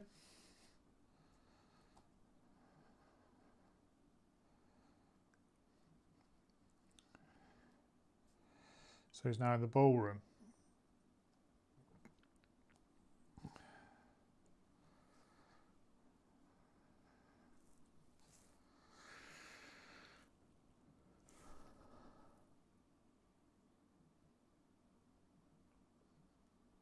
Okay.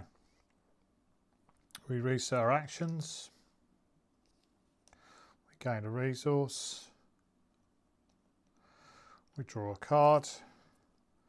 Get ward of protection, and we get Heirloom of Hyboria.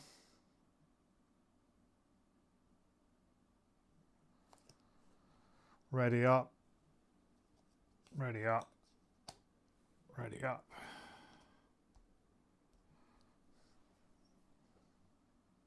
We're all good for hand size. We place 1 of 6 onto the agenda, sorry. We draw a card for Daisy. She gets Entrap, Test Agility 3. Wow. Agility 3.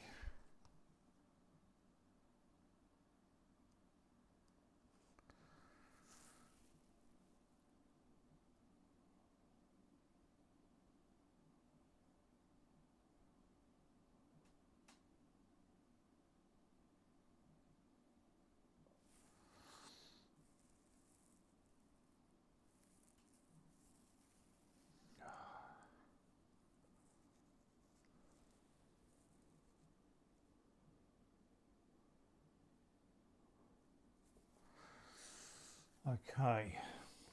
Test agility if you free and you fail. The bloodless man is at your location. A guest asset you control becomes spellbound. The bloodless man is at another location. He readies moves one location at a time until he reaches your location and engages you.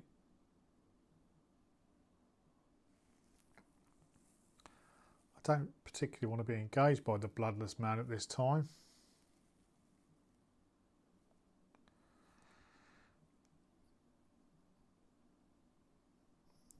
Agility 3. Gonna risk it. I've got 3 wilds on this, so I'm now at 5 versus 3.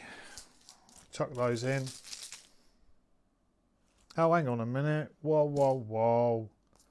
Oh, you're such a thing, MB. Right, we're gonna pay 1 for a ward of protection. It's a non-weakness treachery card. We'll cancel it and then we take 1 horror. We'll put that horror onto Raymondo. What am I doing? Read your cards. Encounter card for Agnes. Abhorrent Moonbeast. 2 fight, 3 health, 4 to evade. Hunter retaliate. Damage dealt by this enemy must be a time assigned to guests that you control if able. Okay. Well, he comes in attached to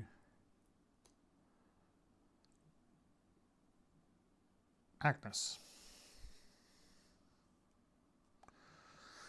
My turn.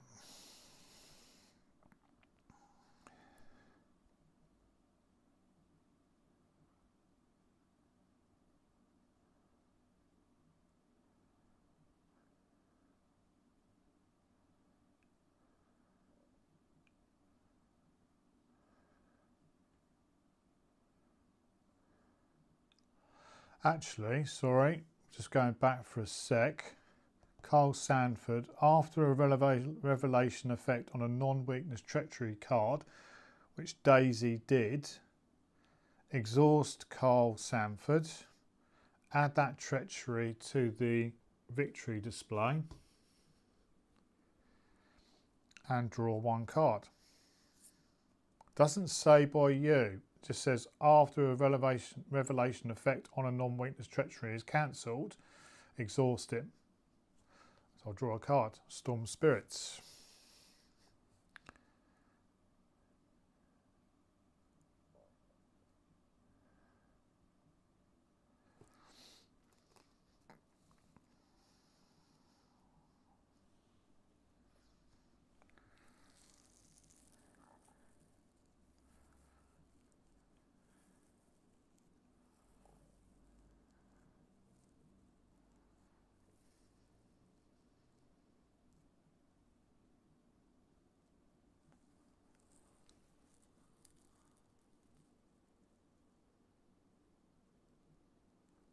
I don't understand why there isn't any. Where are these guests coming from? Am I missing something? Am I missing something?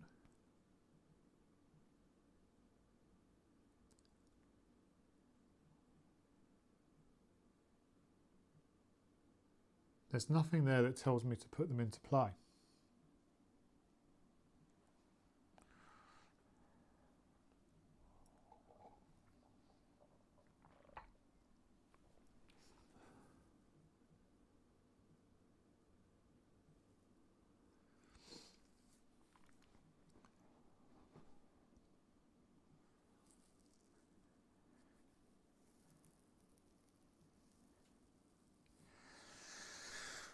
Right.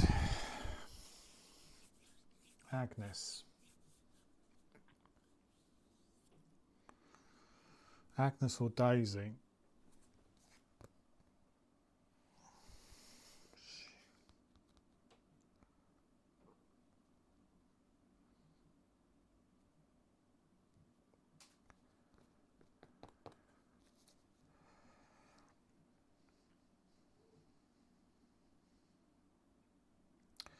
First action, she's going to use her encyclopedia.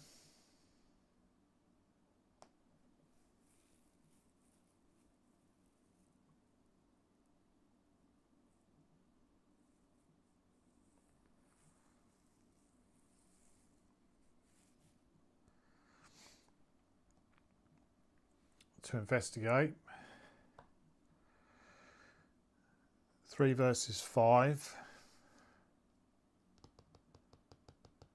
7 versus 3. 7 versus 3. 0. She gets the last clue on there. That was her first action. No, that was her second action. That's an action. Investigates an action. Third action. She's going to move to the lobby.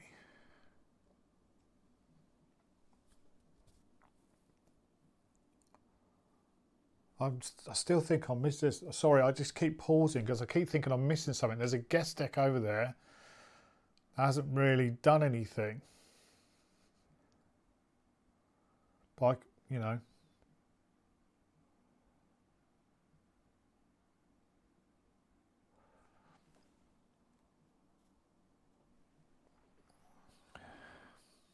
First action, Agnes has got to deal with this abhorrent moon beast.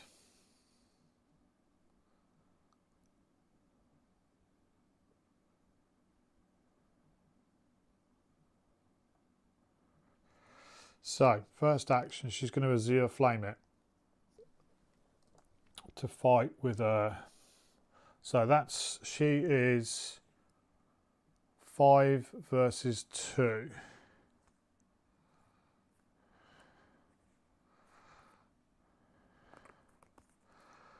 5 versus 2.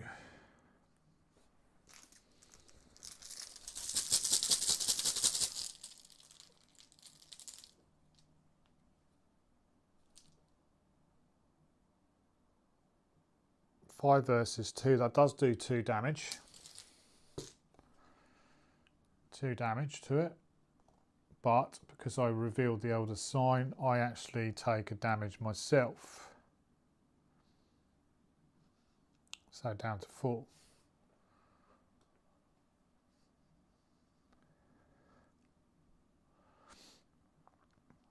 Second action, she'll Azure Flame it again.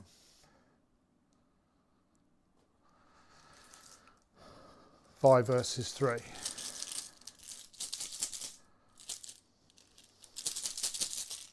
5 versus 3. 0. Another 2 damage to it, and that's another damage. Here's another damage, unfortunately, on the, because Azure Flame is, if it's a Elder Sign, a +1 or a 0, I take a damage. So she's down to 3, but that does kill the Moon Beast, the abhorrent Moon Beast.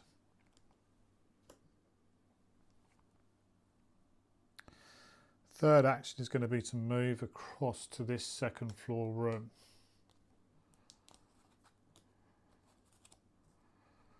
Library, 4 shroud, 3 clues per investigator. You get +1 skill value while parleying at this location. If the Jewel of Sarnath is at this location, test 3. See, this is why I think I'm missing something. What am I missing?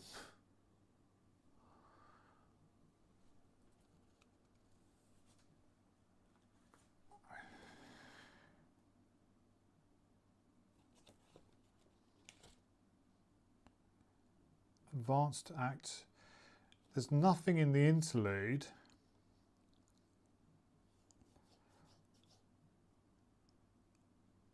There's nothing in the interlude here that tells me about playing the Fabled Jewel or guests. It just says Advanced Act 2A. Let's look at the back of 1B.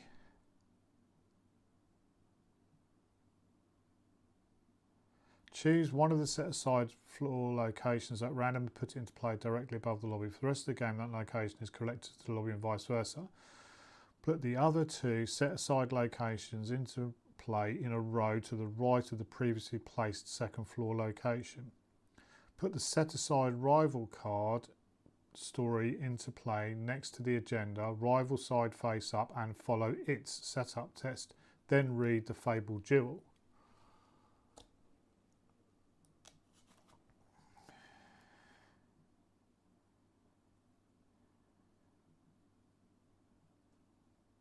And then here the foundation says set up, shuffle the set aside rookie cop enemy into an encounter deck, put the set aside Valeria Antonova deck card into play at the lead investigator's location, enemy side face up.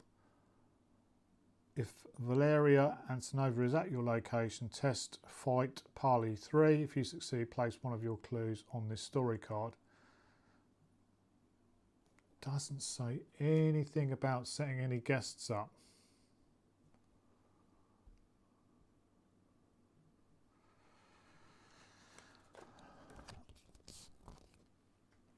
Right, six clues on there.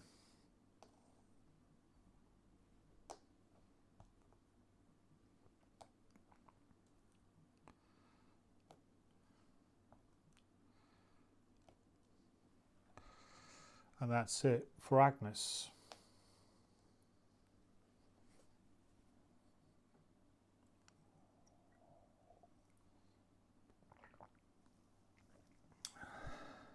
End the investigation phase. Nova is a guest asset. Valeria isn't a guest asset.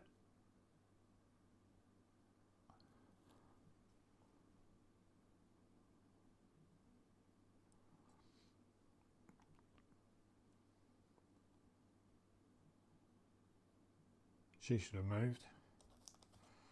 So she should have moved to the art gallery. She's a hunter.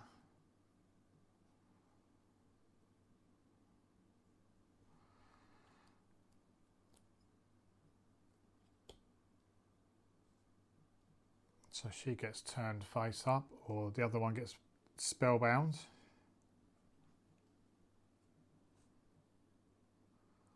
There's no other guest assets in play now, so does the Bloodless Man not move?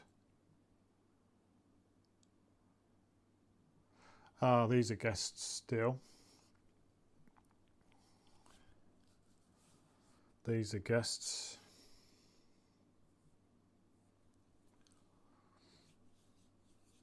Okay.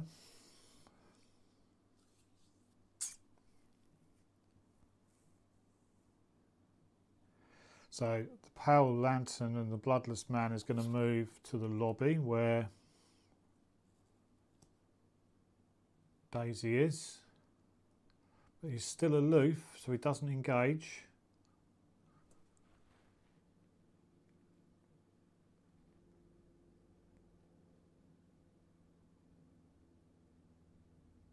Yeah.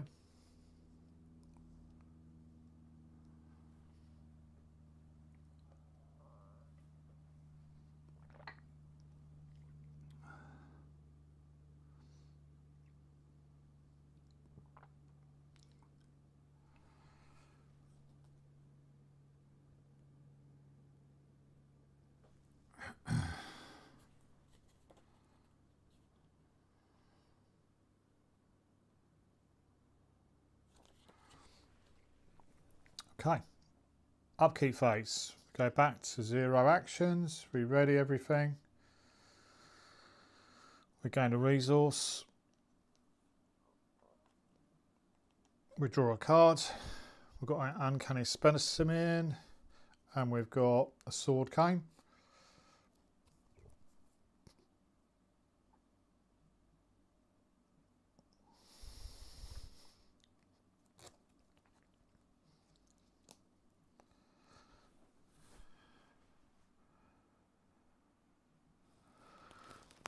We move on, we put a Doom on the agenda, 2 of 6. We draw a card, we're going to get 1 for Daisy, which is choose and shuffle a non-story asset you control into its owner's deck.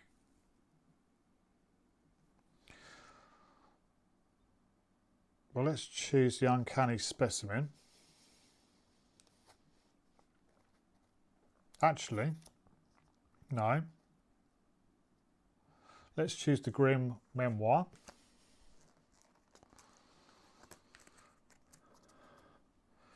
The Grim Memoir.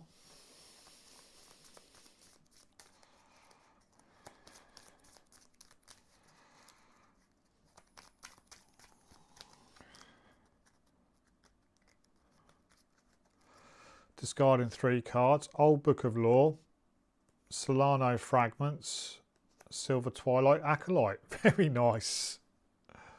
Very nice. Thank you very much, Push Beyond.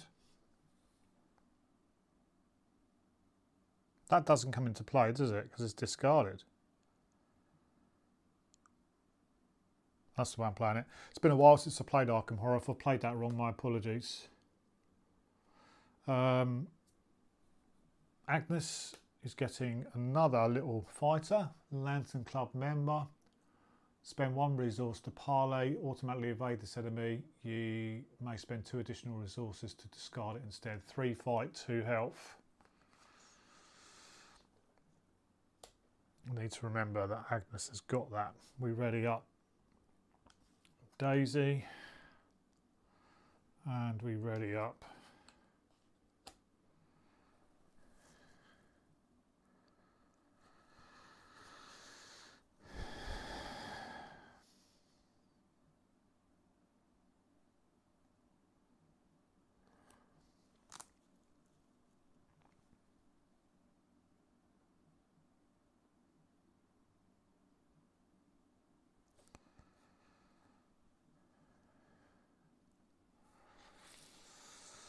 right.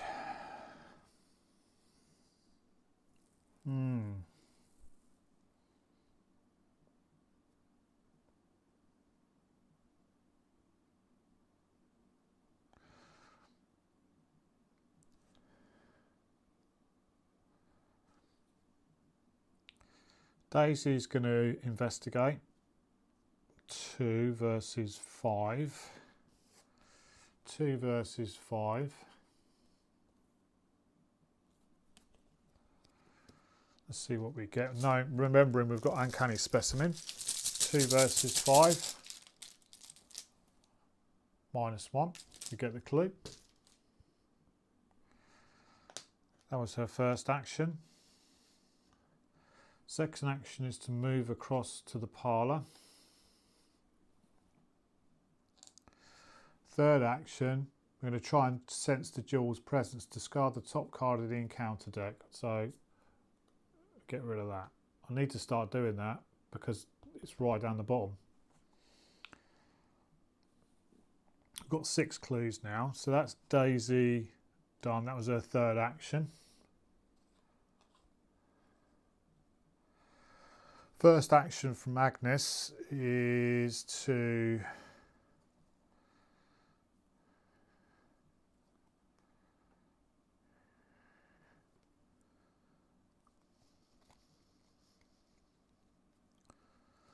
Azure Flame,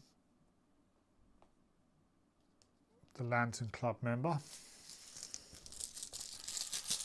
We are going 5 versus 3.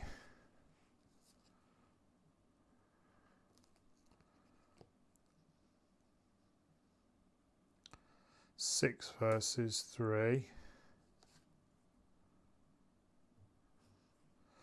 6 versus 3.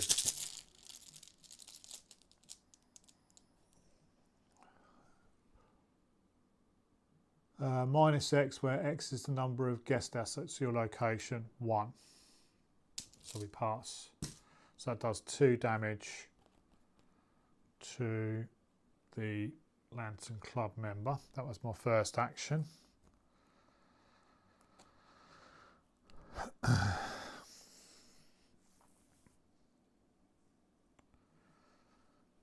Second action, discard a card. Third action, discard a card. We've got to try and get through this deck. Got to get through a lot. It was placed on the bottom, wasn't it? Just panicking.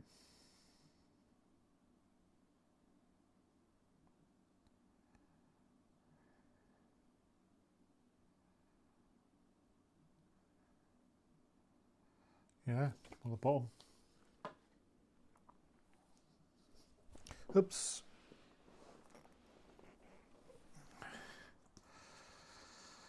That's it for Agnes.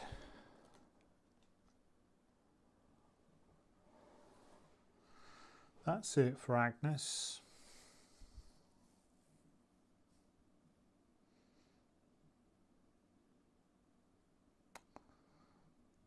Bloodless Land doesn't do anything because there's no guests in there.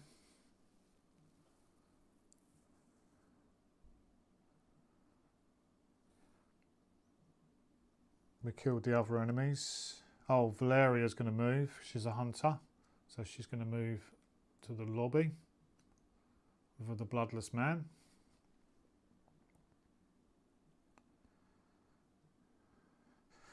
The Bloodless Man is going to move to the parlour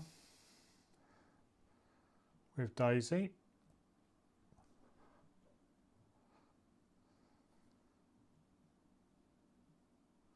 He's aloof still.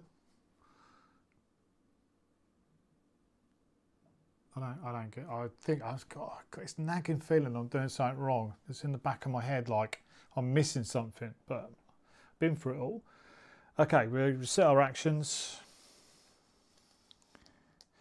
We gain a resource. Agnes is up to 6. Daisy's up to 2. We draw a card. Arcane Enlightenment. Shriveling, very nice.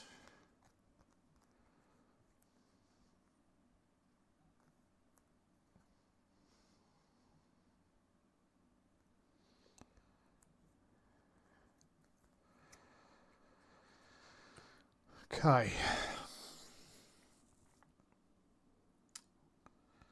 We put Doom on the agenda, 3 of 6.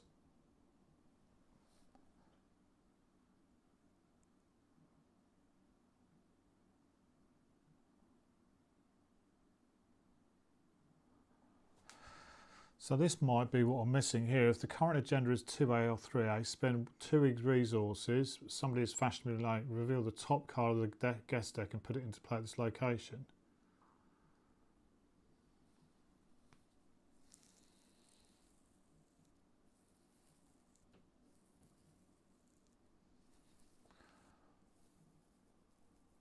Okay. Draw an encounter card for Daisy. Test wheel 2. This gets +2 difficulty if there's a ritual enemy, if your rival enemy is in play. It is. So that's 4. 4 plus.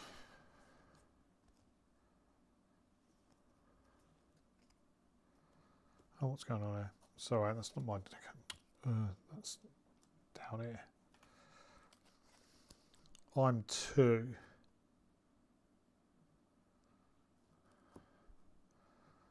I'm only 2 with the encyclopedia.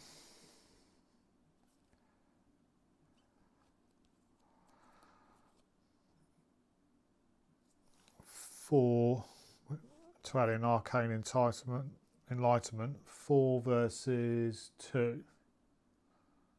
4 versus 2. Actually, hang on a sec. I will spend a truth and take a horror down to 4 to cancel that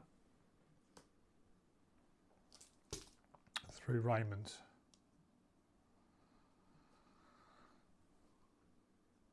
Agnes is getting Mind Extraction. Test wheel 3. Yeah, it's 3 because the agenda is 2 plus 1.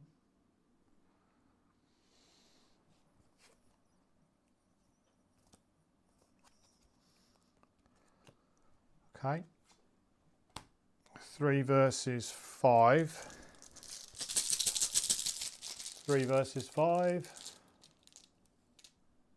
Auto fail.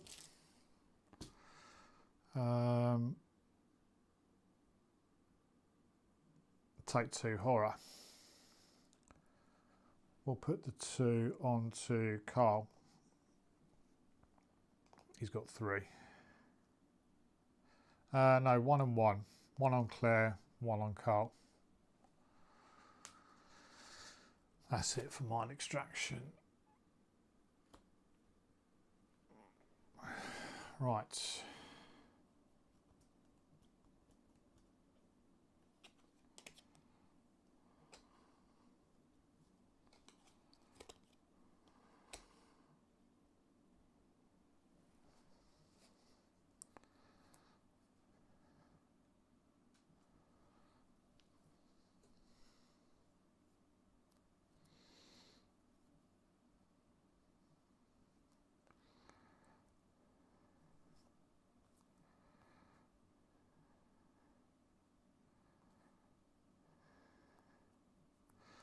Going to go first with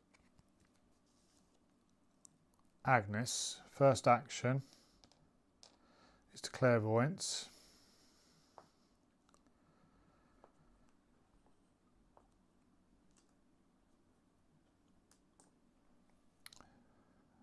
Five versus 4.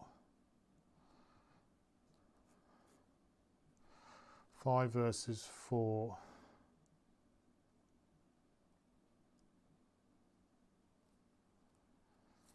7 versus 4. Play the heirloom. 7 versus 4.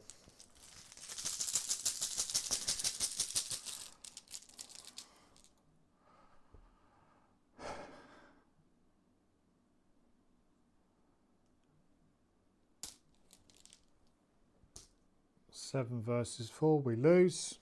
Auto fail for the gazillionth time this game.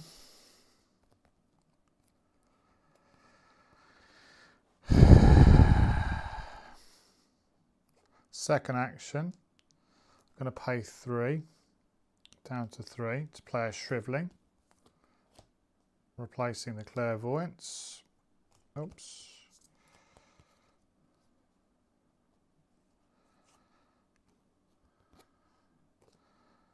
Third action, I'm going to flip a card. Violent commands. Oh, so annoyed I missed that. This comes in with 4 charges, shrivelling.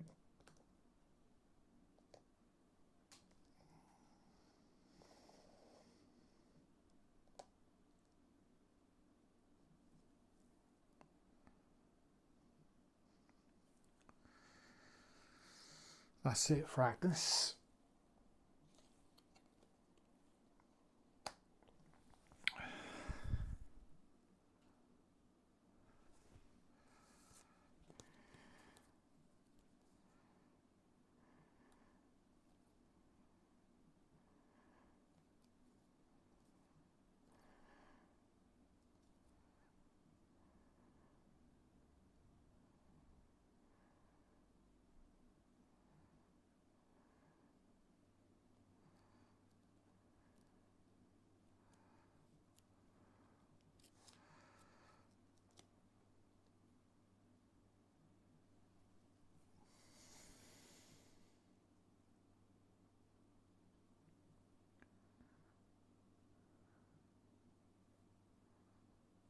Going to move Agnes for 1 into the library.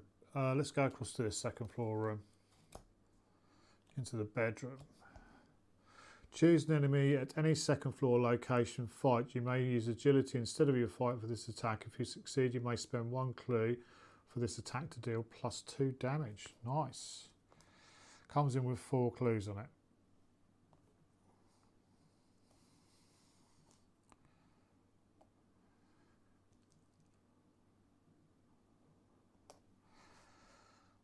So that's our first action, to move.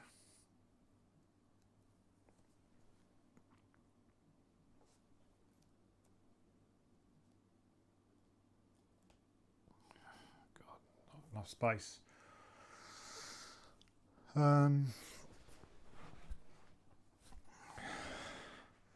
Second action. Let's have a go at investigating.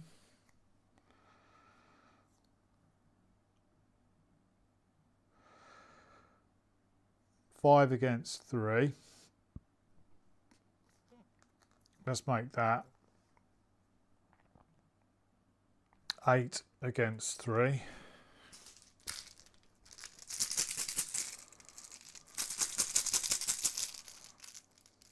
Eight against 3, -1, we get a clue.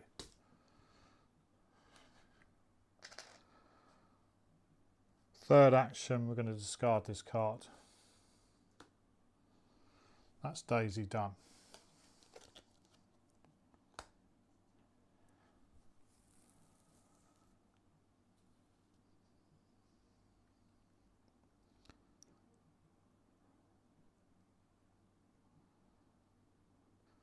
There's no guests in the parlour for the bloodless man to worry about. He's then going to move across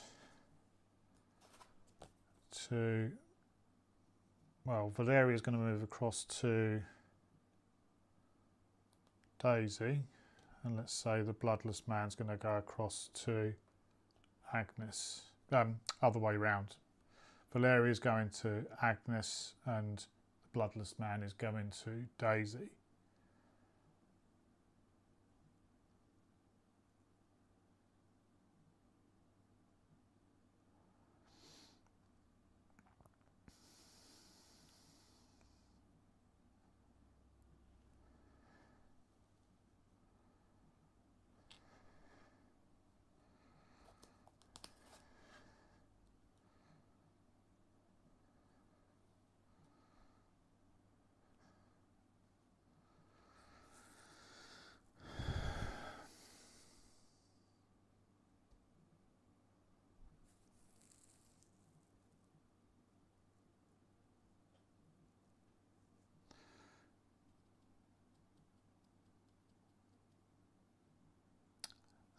Valeria is going to attack Daisy, Agnes, so it's moved,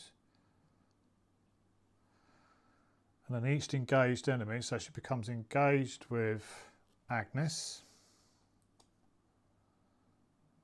Now she's aloof, so she doesn't attack. She's aloof.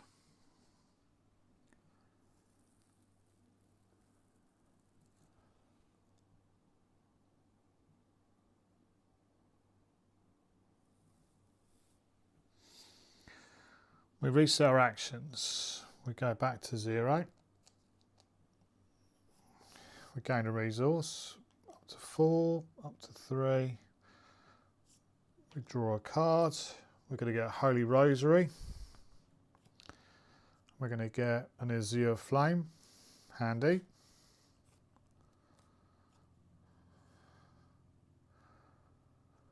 Ready everything, don't need to worry about that. We place the Doom on the agenda, 4 of 6, and then we get our encounter cards. For Daisy, we are getting a Lantern Club member, 3 fight, 2 health, spend a resource to parlay, and we can automatically evade him. So let's put him there. Agnes is getting a Vicious Ambush. If no monster enemies are in play, Vicious Ambush gains Surge. Otherwise, the nearest enemy remedies moves until it reaches you. No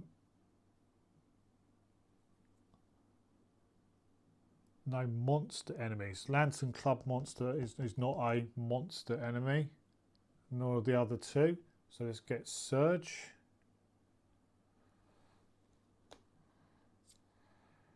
Oh, there we go. Savage Shantak, 1 fight, 4 health, Hunter, gets +1 fight, +1 evade for each guest asset at its location. Gets me for 2 health and 1 sanity. That engages Daisy. Agnes. Right. Agnes. Should have readied these.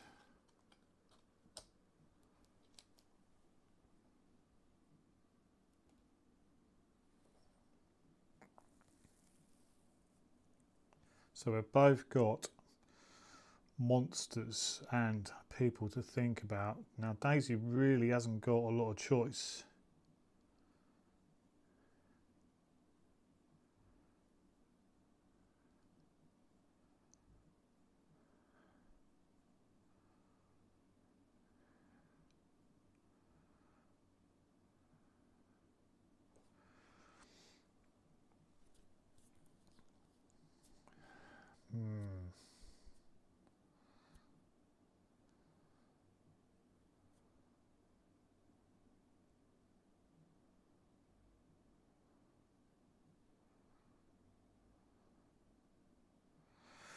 So first action from Agnes is to do a shrivelling.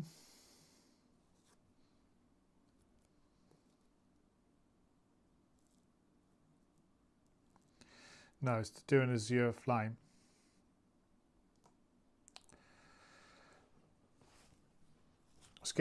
It's 2 fight because there's a guest here. So 2 versus 5,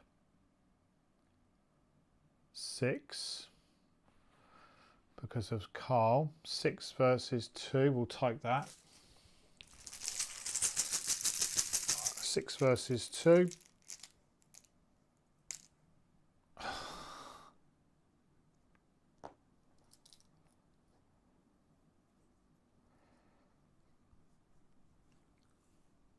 Auto fail.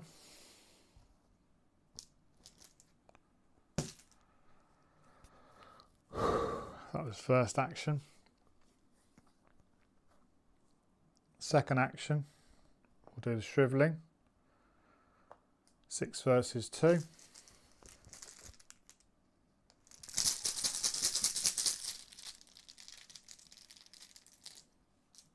-1, does 2 damage to it. Third action, shrivelling. 6 versus 2.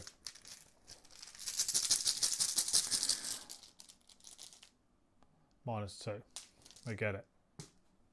2 damage.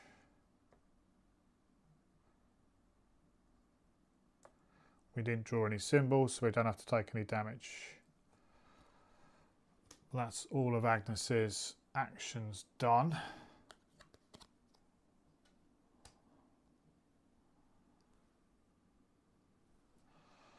Daisy. Daisy's going to struggle. She's going to pay 1 resource to automatically evade the Lantern Club member. Oh man, seriously running out of space. Let's put these up out of the way. Up here. So the Bloodless Man is there. And the Lantern Club member is exhausted.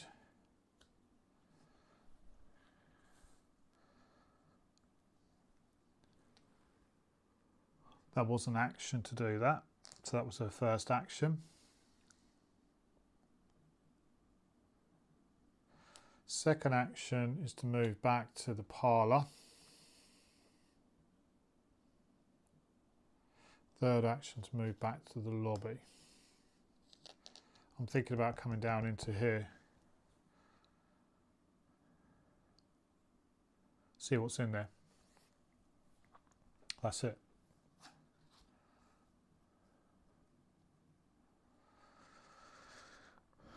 Okay.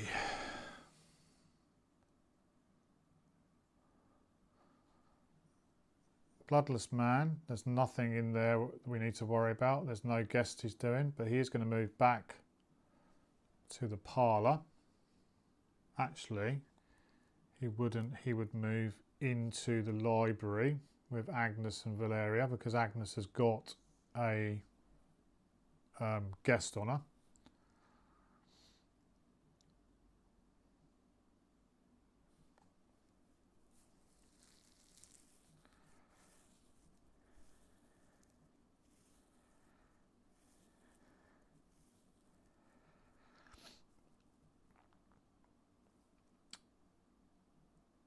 They're both aloof, so we don't have to worry about them.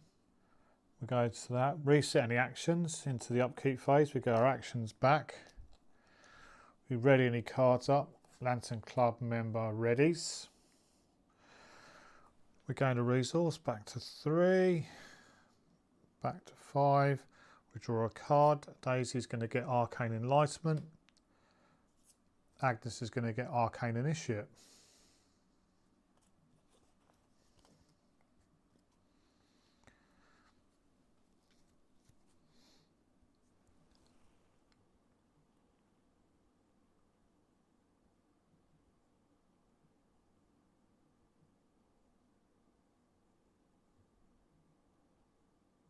Trying to remember a reading somewhere that guest assets don't take up any slots.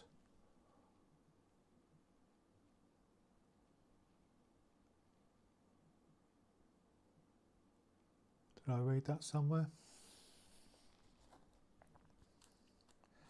They don't take up any ally slots, I thought.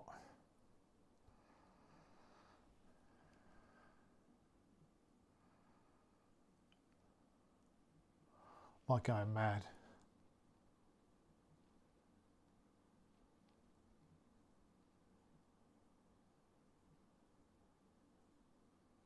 I thought I read that somewhere.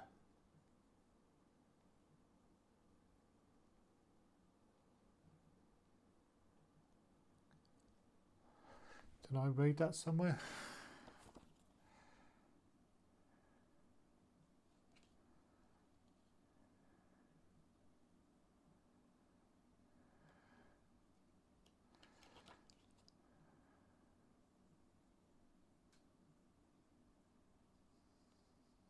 Oh, I read that somewhere. I thought I read that somewhere.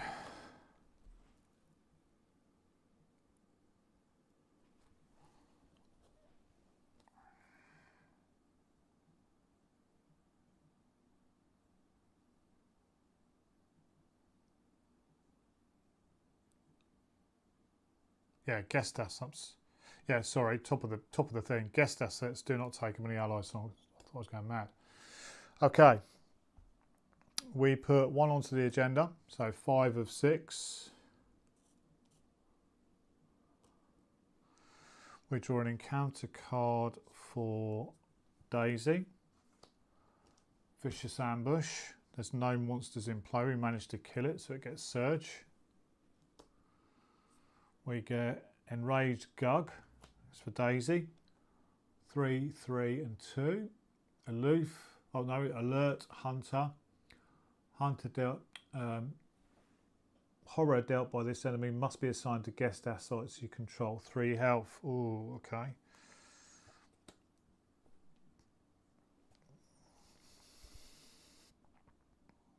That's a bit frustrating.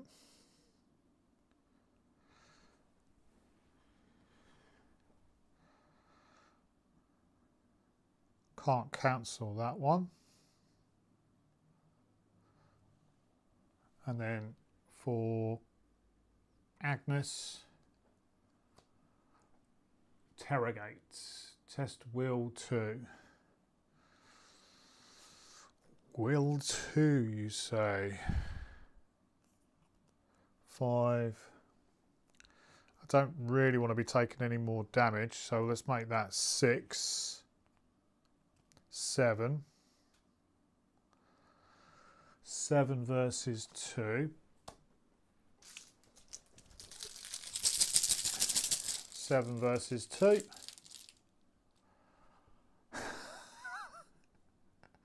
Anybody watching this video, in the comments section, I've got to think this is probably the 6th time I think I pulled it.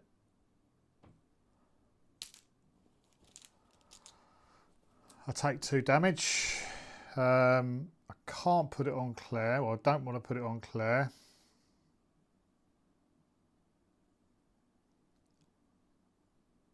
So I'm down to 1. No, I could put it on. I could put it on Carl. He's got 3, so he's down. He's got 2 damage on him.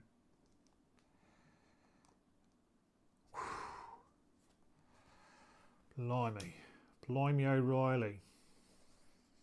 Right, Agnes.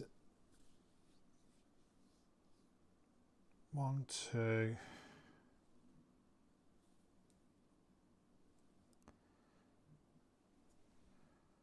She hasn't really got anything she can deal with it. Oh, a couple of arcane enlightenments, they're no good.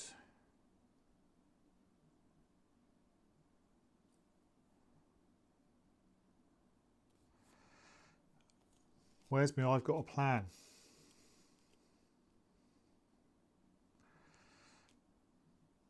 I'm only agility 2, nothing agility wise in there.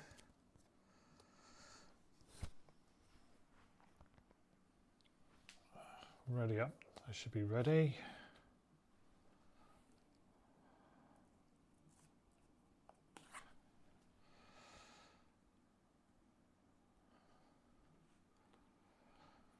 I think the only thing we can do is move, engage.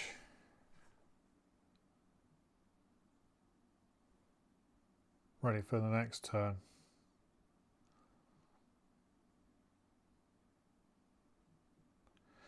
Yeah, we'll move, Agnes, and then she is going to engage the enraged Gug for all three of her actions.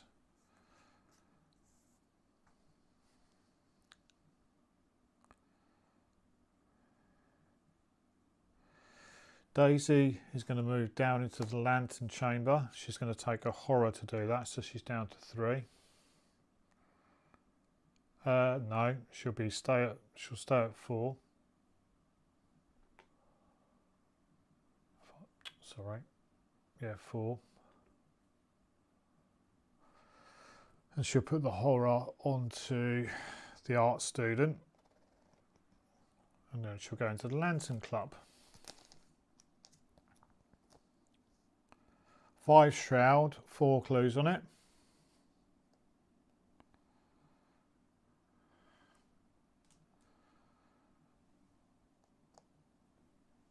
That was the first action to move in.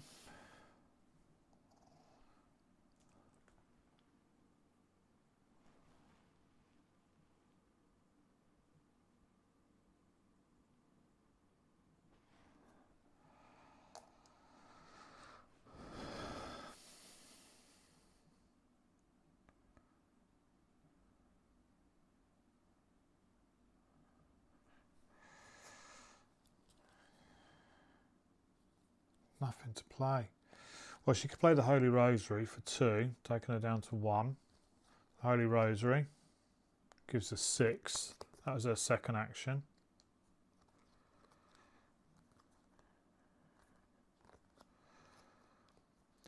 And then she'll attempt to investigate. Not going to use her encyclopedia for a third action, but she's going to play an arcane entitlement. So she's now 5, 6, 7, 8. 8 versus 5.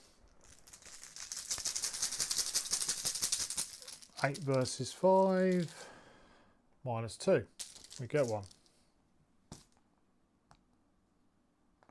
So we're now at 8 of 10. We're hopefully getting there.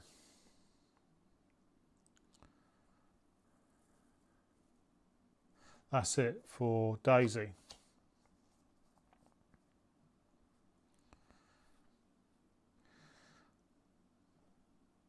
The investigation phase, there's no guests in the Pale Lanterns, the Bloodless Lands area.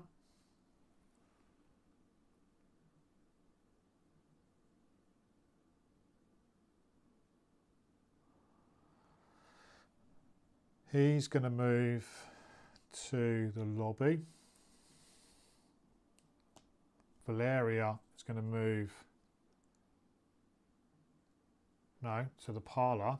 Actually, in fact, sorry, because that's the second floor entrance, so they're gonna be there.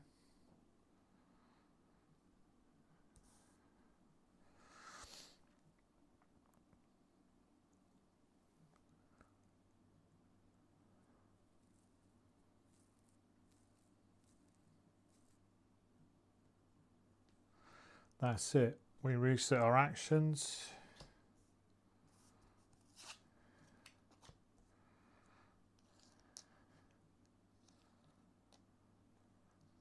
Ready any cards? All good. We draw a card. Grim Memoir.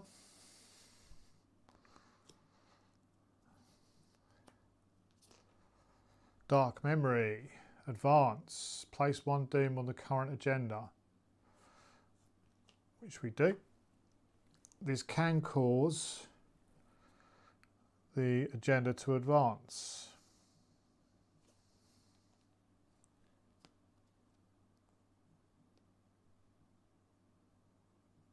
Does that go in our hand, or? I suppose it does. Yeah, we draw a card. We're going to have to get rid of it, discard it.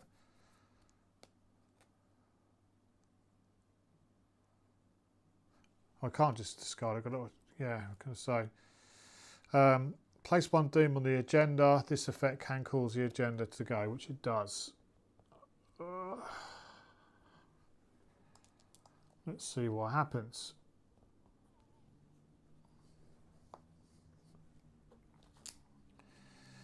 Two A.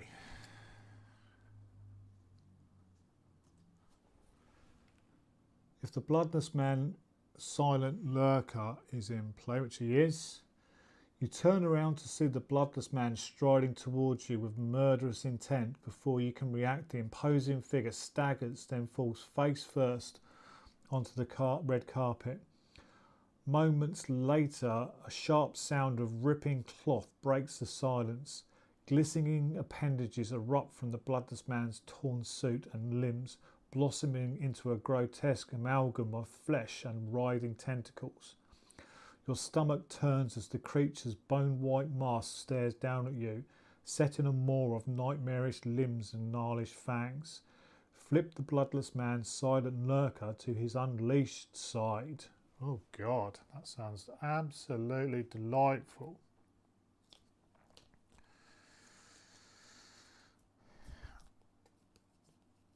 That's the bloodless man unleashed. 3 health, or 3 fight, 12 health, 3 attack, or 3 agility. Hunter, massive. After this enemy attacks you, remove a guest asset you control from the game, ignoring the agenda's forced effect. Victory 1. 12 health on it. Does that mean he drops? Must drop the power lantern, I would have thought.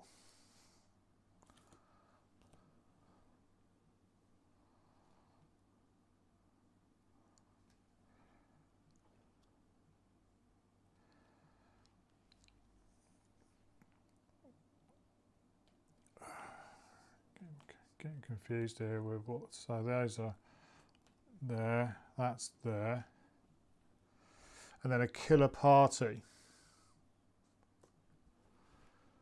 Parley abilities on each latent club member cannot be cannot be triggered. Doom cannot be removed from this agenda force when a single-sided guest asset would leave player becomes spellbound. 6 on it.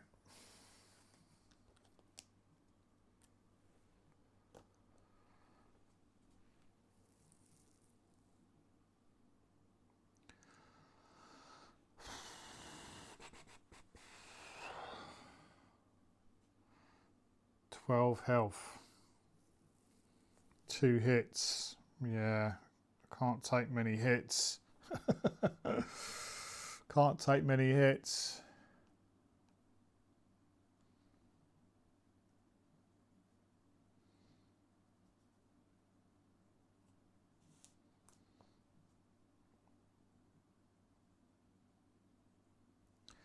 That was the end of my upkeep phase. We moved to the missiles phase. We place a Doom on the agenda, 1 of 5. We draw an encounter card for Daisy. Bleeding Walls, test will 5. That's the Shroud value. So we're going, if you fail, lose 1 action and take 1 horror.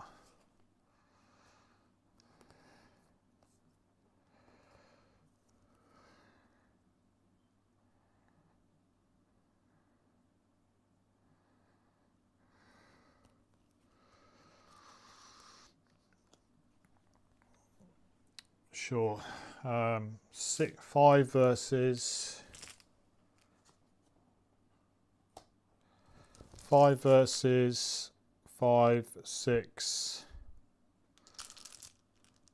7. 5 versus 7, -2. We pass. We don't lose an action. Agnes's card. Interrogate. We love this one.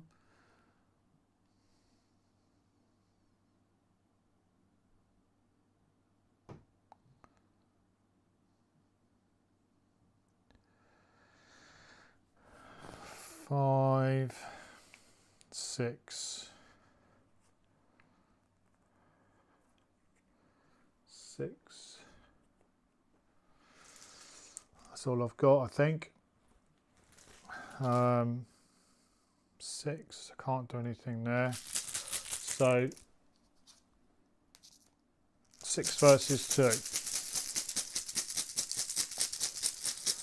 6 versus 4, in fact, because the rival enemy is in play. 6 versus 4, -1. We pass.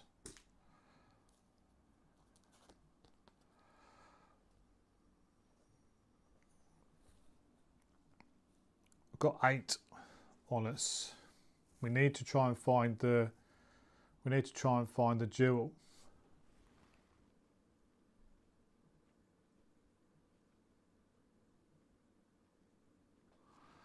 So first things first with Daisy, going to try and grab some of these bits and bobs off of here.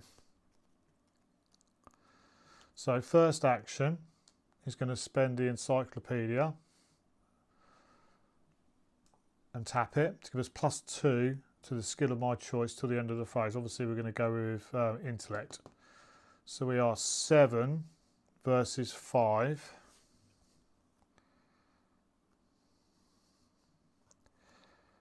Eight versus 5.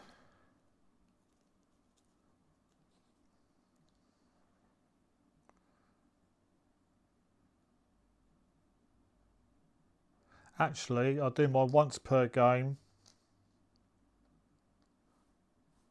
to do the resolve one at a time, resolve an ability on a tome regarding ignoring their action. So it doesn't actually cost me an action. So for my first action is the investigate. And I'll go in 6, 5, 6, 7 versus 5. 7 versus 5. Come on, come on. -4. Second action, 7 versus 5. No, 6 versus 5. 6 versus 5. -1. We get a clue. Last action, 6 versus 5. Come on, come on, come on. 0. We get a clue. We've got all 10 clues. We've got 10 clues. I need to stay away from the bloodless man. He's going to move into there next, as is Valeria. So first action for Agnes is to move down to the lantern chamber. Second action, draw a card or flip a card. No. Third action, we're looking for the jewel now. Declan Pitts, no, he's gone. I don't want him. So we know we're in the realms now of the jewel of Sarnath, somewhere in there.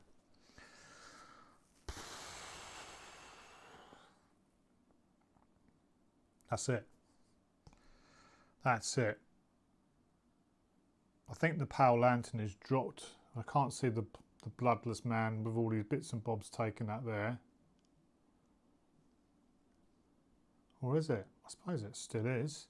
Doesn't say to drop it, so we'll take him with us. Those two enemies are going to move to the lobby. That Lantern Club member is chilling out in the bedroom.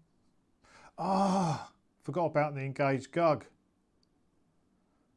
Sugar, sorry. Hang on, gonna have to rewind. That one goes back. That one goes back. Sugar. So she goes back. Right. Bugger. Ugh. So back to 0 actions. First action is to shrivel the engaged Gug. So we are 5, 6.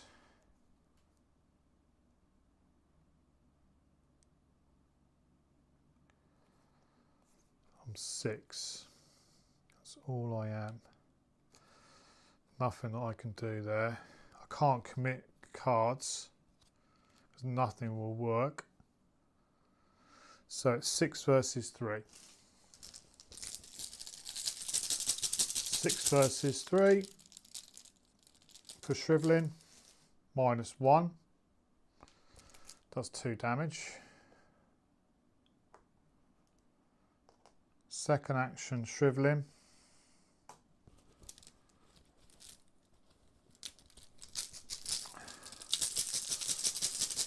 Six versus 3. Come on, 6 versus 3, -2. We kill him. We kill him. Third action, move into the lantern chamber.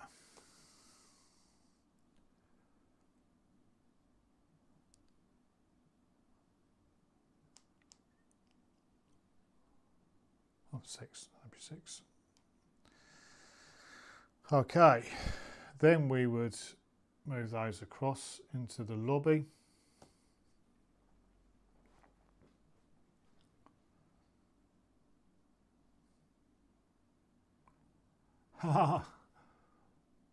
Thank you, JK. Yeah, 10 clues. We're getting there. We are getting there. It's going to be tight. It's going to be very tight. Can't take many hits from the Bloodless Man, but we'll see. We'll see how we get on. Thank you for that, though, buddy. Right. That's the enemy phase done. Upkeep. We're going to reset our actions. We're back to 0. Those would flip over. We're going to gain a resource. We're down to 6 and 2. Drawing a card for Daisy, which is the Solano Fragments. Draw a card for Agnes, which is Uncage the Soul. Okay, that's quite cool.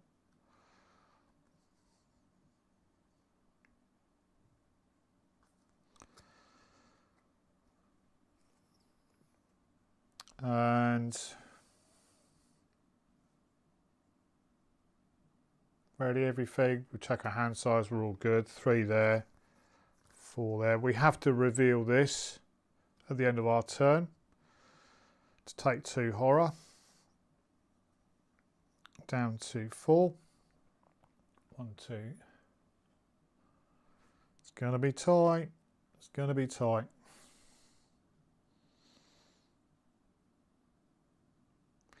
We put a doom onto the agenda.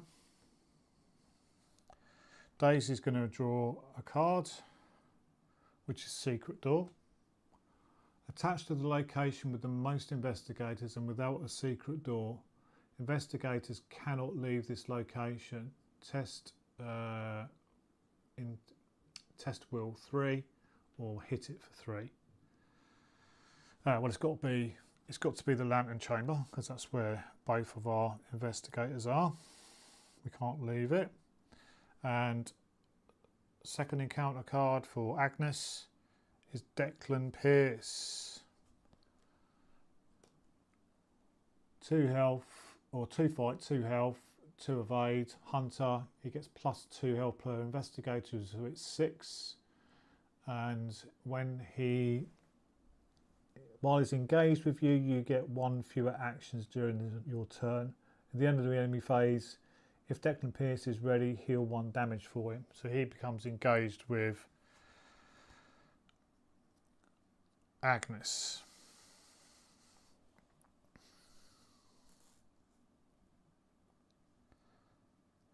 She's got nothing to kill him with.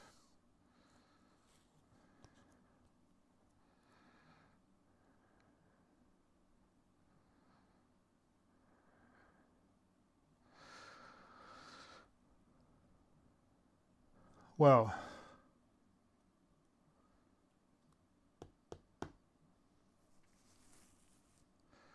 do we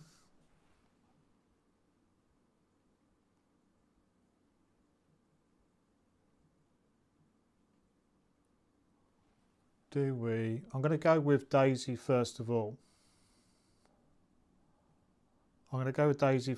First action is to discard a card from the top of the encounter deck. That's a rookie cut. Second action is to discard a card from the top of the encounter deck. Secret door. Third action is to discard a card from the top of the encounter deck.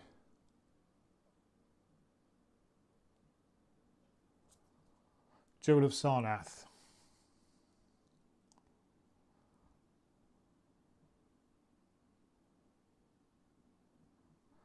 We've got the jewel.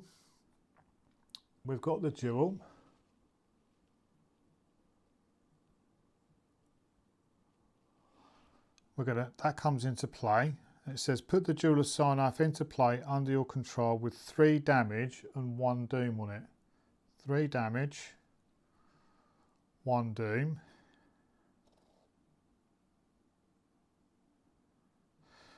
Exhaust Jewel of Sarnath, test will or agility 1.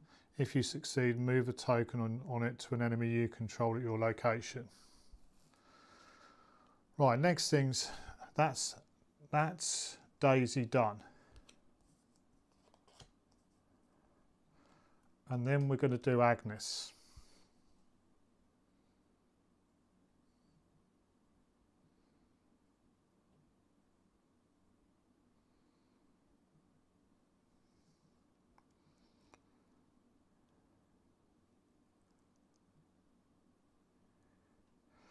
Then we're going to do Agnes.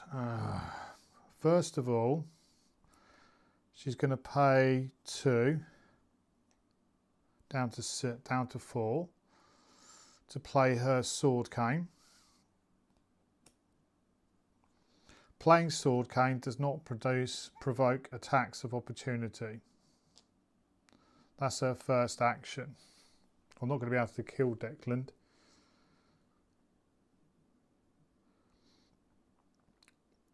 But then, after it enters play, it immediately triggers the action ability without paying its cost. Exhaust sword cane, fight using my will instead of my fight. So we're doing that as part of this first action. He's fight 2. I'm currently 6. 6 versus 2.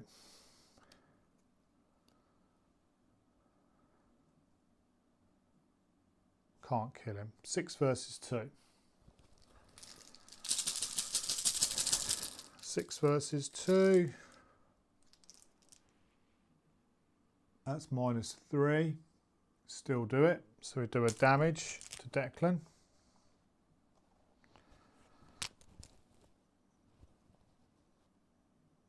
Second action is to fight. 6 versus 2. 6 versus 2, -3. We hit him. Third action, 6 versus 2, -2. We hit him again. We do 3 damage in total. Unfortunately, this version of Sword Cane's only 1, doesn't do +1 damage, so it's only hitting him for 1.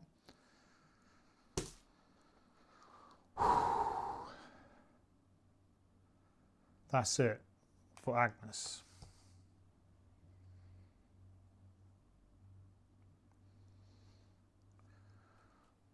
The Bloodless Man and Valeria all pop down to the Lantern Chamber. He hits, it's massive, so he hits her for 2. 1, 2, down to 2. 1, 2. And for 1 sanity, down to 3.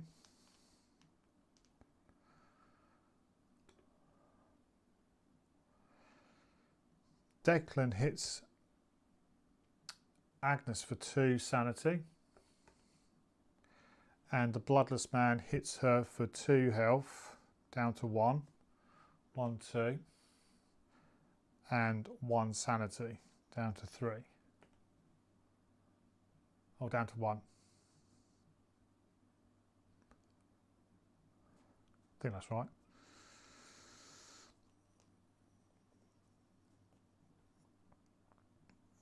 We reset our actions.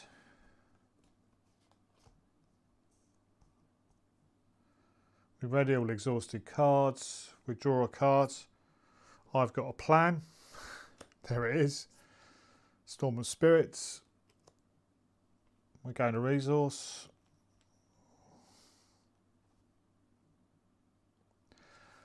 At the end of the round, objective, find the Jewel of Sarnath. At the end of the round, if the investigators control the Jewel of Sarnath, they may spend 5 clues per 10 clues as a group to advance the act. Spending the 10 clues.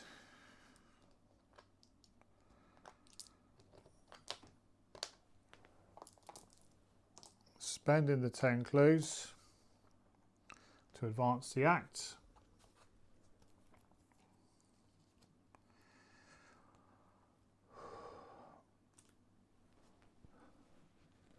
You take a deep breath as you stagger out into the cold night air. Snow falls thickly on the once pristine lawn, now stained red with blood.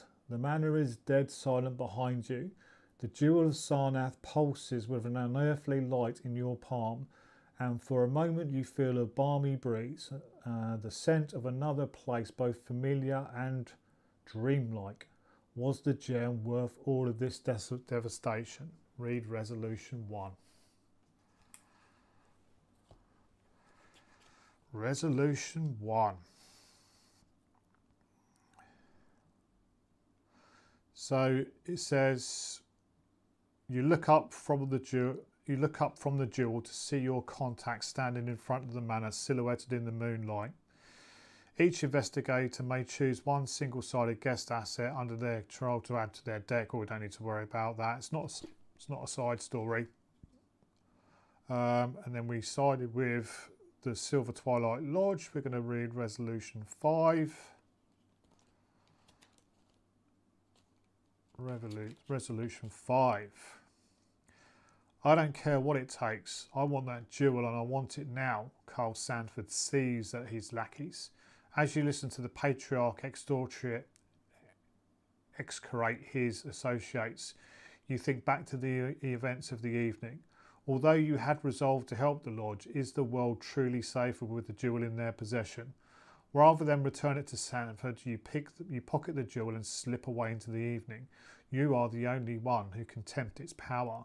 What you are doing truly is for the greater good. Hopefully, Sanford will never find out. Skip to Resolution 7. Your skin prickles as you sit in the back seat of the cab and you have a feeling of being watched. You turn to look back at the manor's facade to see the nightmarish face of the bloodless man staring down at you from the window. As the manor disappears from view, you think back to Kingsport, a city shrouded in mystery and folklore. The city beckons with its name alone, conjuring up images, misty sea cliffs, shadowy clothes, and ancient and brooding mansions.